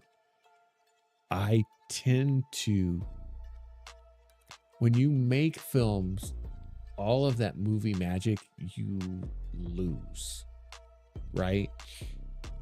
Because you know how it's all made. So what I've had to train myself to do, moving more into this space and doing reviews and reactions and stuff like that, is to throw myself into movies and not think about the technical side of things as much. And that amplifies movies for me. I still to this day have not finished everything everywhere all at once. Not because I'm scared, but I got so absorbed in that. I was just like, I need to stop. I fell into that movie harder than I should have. And that's why scary movies, like, I wanted to see, I think it's called The Watchers. That was another one that I was like, that might be more on the thriller side of things. And I want to know why they're watching these people. But I don't know. I might start seeing myself in there being watched, and then I'll go to sleep, bro, or at least try to go to sleep and won't. Clue said a Scrambler and the Sega Channel. Bro, one of my good friends as a kid had the Sega Channel. That was so cool. Kids of today don't know how dope it was growing up in that era. The Sega Channel was awesome, man. That was my first time playing something online. The Sega Channel was cool. Select, you should go cold turkey for Fantastic Four till Doomsday. I mean, basically I have. I mean, I just saw the trailer yesterday. The full trailer. But it's not going to happen. I've got to see if they fix Silver Surfer. Marvel Zombies will have to be a horror animation. Are they still doing that? I thought they killed that when they re-upped and said that they were going to pull back on stuff. I thought they killed zombies. No pun intended. Disney do horror, The Black Cauldron, Return to Oz. Okay. All right. Top 5 movies of all time. That's another. I like weird movies. Like I like weird stuff. Again, film school, all that good stuff. I can give you 5, but may not be all of them. What About Bob? Mortal Kombat.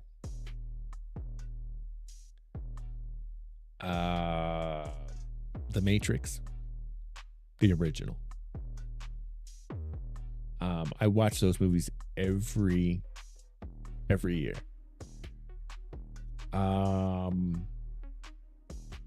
Then this is where it gets dicey. Again, now I gotta pull one of those superhero films, right? So probably Across the Spider-Verse.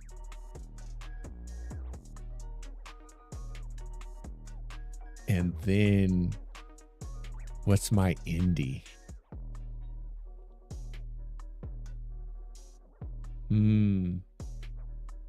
I've seen a lot of good indie films. My indie of choice has to be... Oh, and see, I didn't put an anime in there either. I gotta go with Ninja Scroll. It's my favorite anime.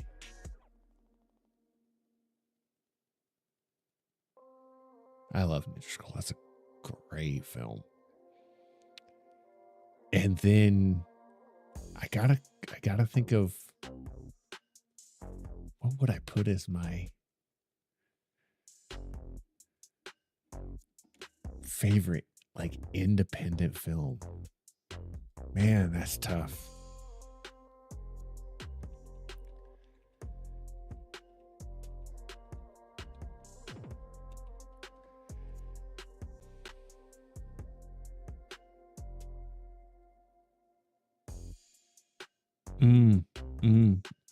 This is hard.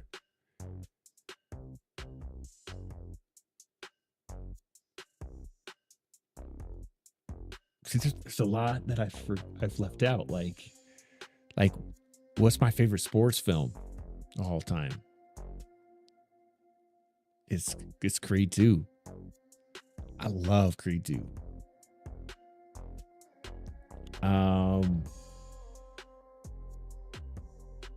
Man, I've seen some great indie films, man. I don't know if I can.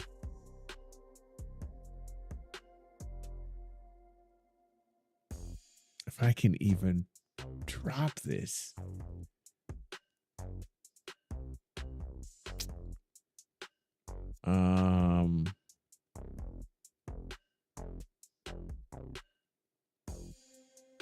I haven't done my favorite. Like, what's my favorite? Like 80s action film? Bloodsport. You know, what's my favorite animated movie that's not, you know, Spider-Man movie? Like, what's my favorite Disney movie? The Lion King is the GOAT. That's got to be in there. That's to name a few. Guys, it's 10:42. I better call it a night. Let me read these last comments real quick, and then I got to get out of here. Arlo said, because it's a good movie, Everything Everywhere All at Once is a great movie. You have to fall deep into one of those. So yeah, exactly. I need to just sit down and finish it. Apocalypto, Dragon, the Bruce Lee story. I was going to say, I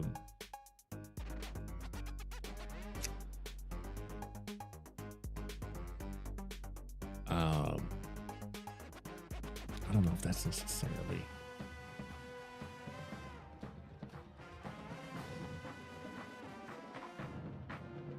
Here's another one I didn't mention. The Last Dragon. Bro, I love The Last Dragon.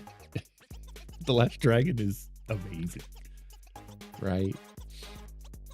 That's got to be in there. Rush Hour 2. Gladiator used to be one of my favorite films.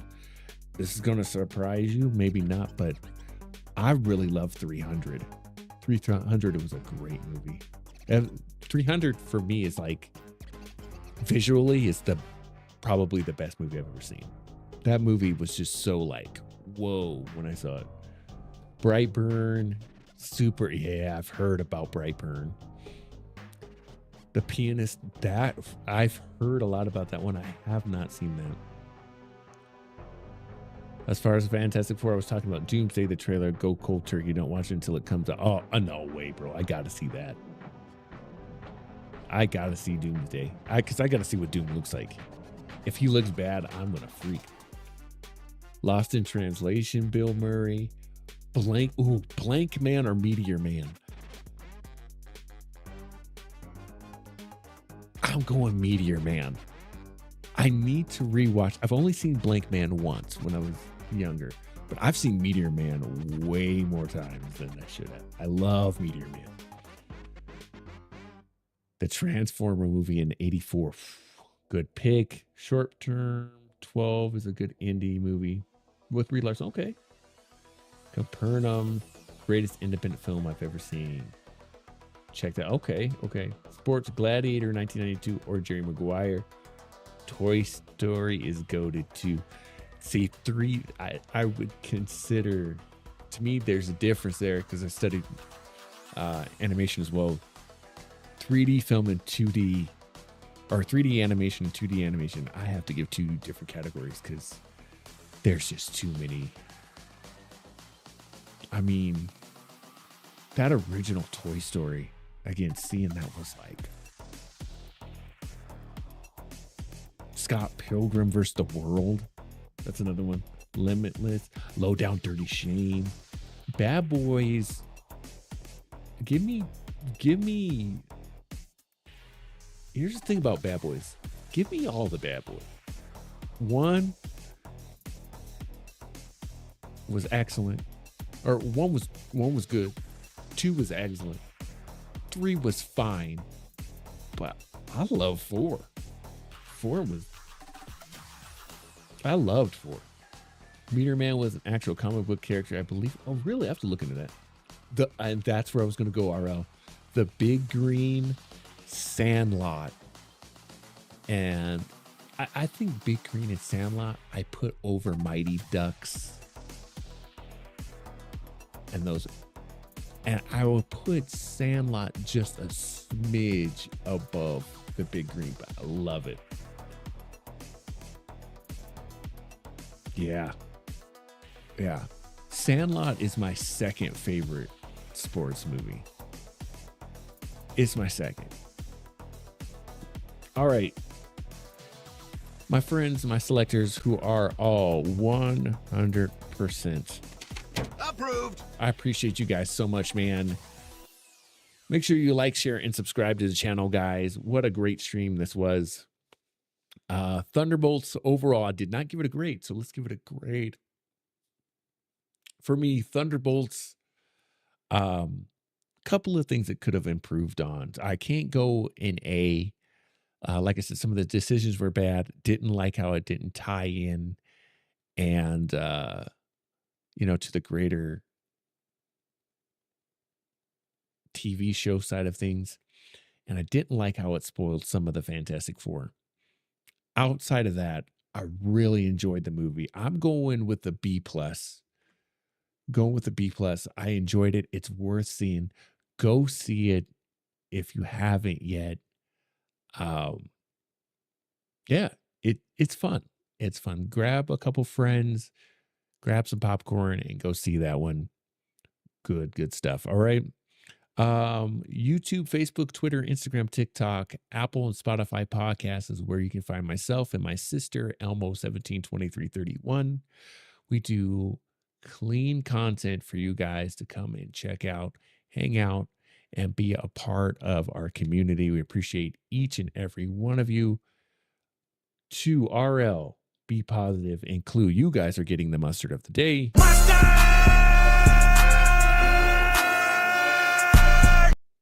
Appreciate you guys rocking with me, man. You guys are amazing. Just an amazing group.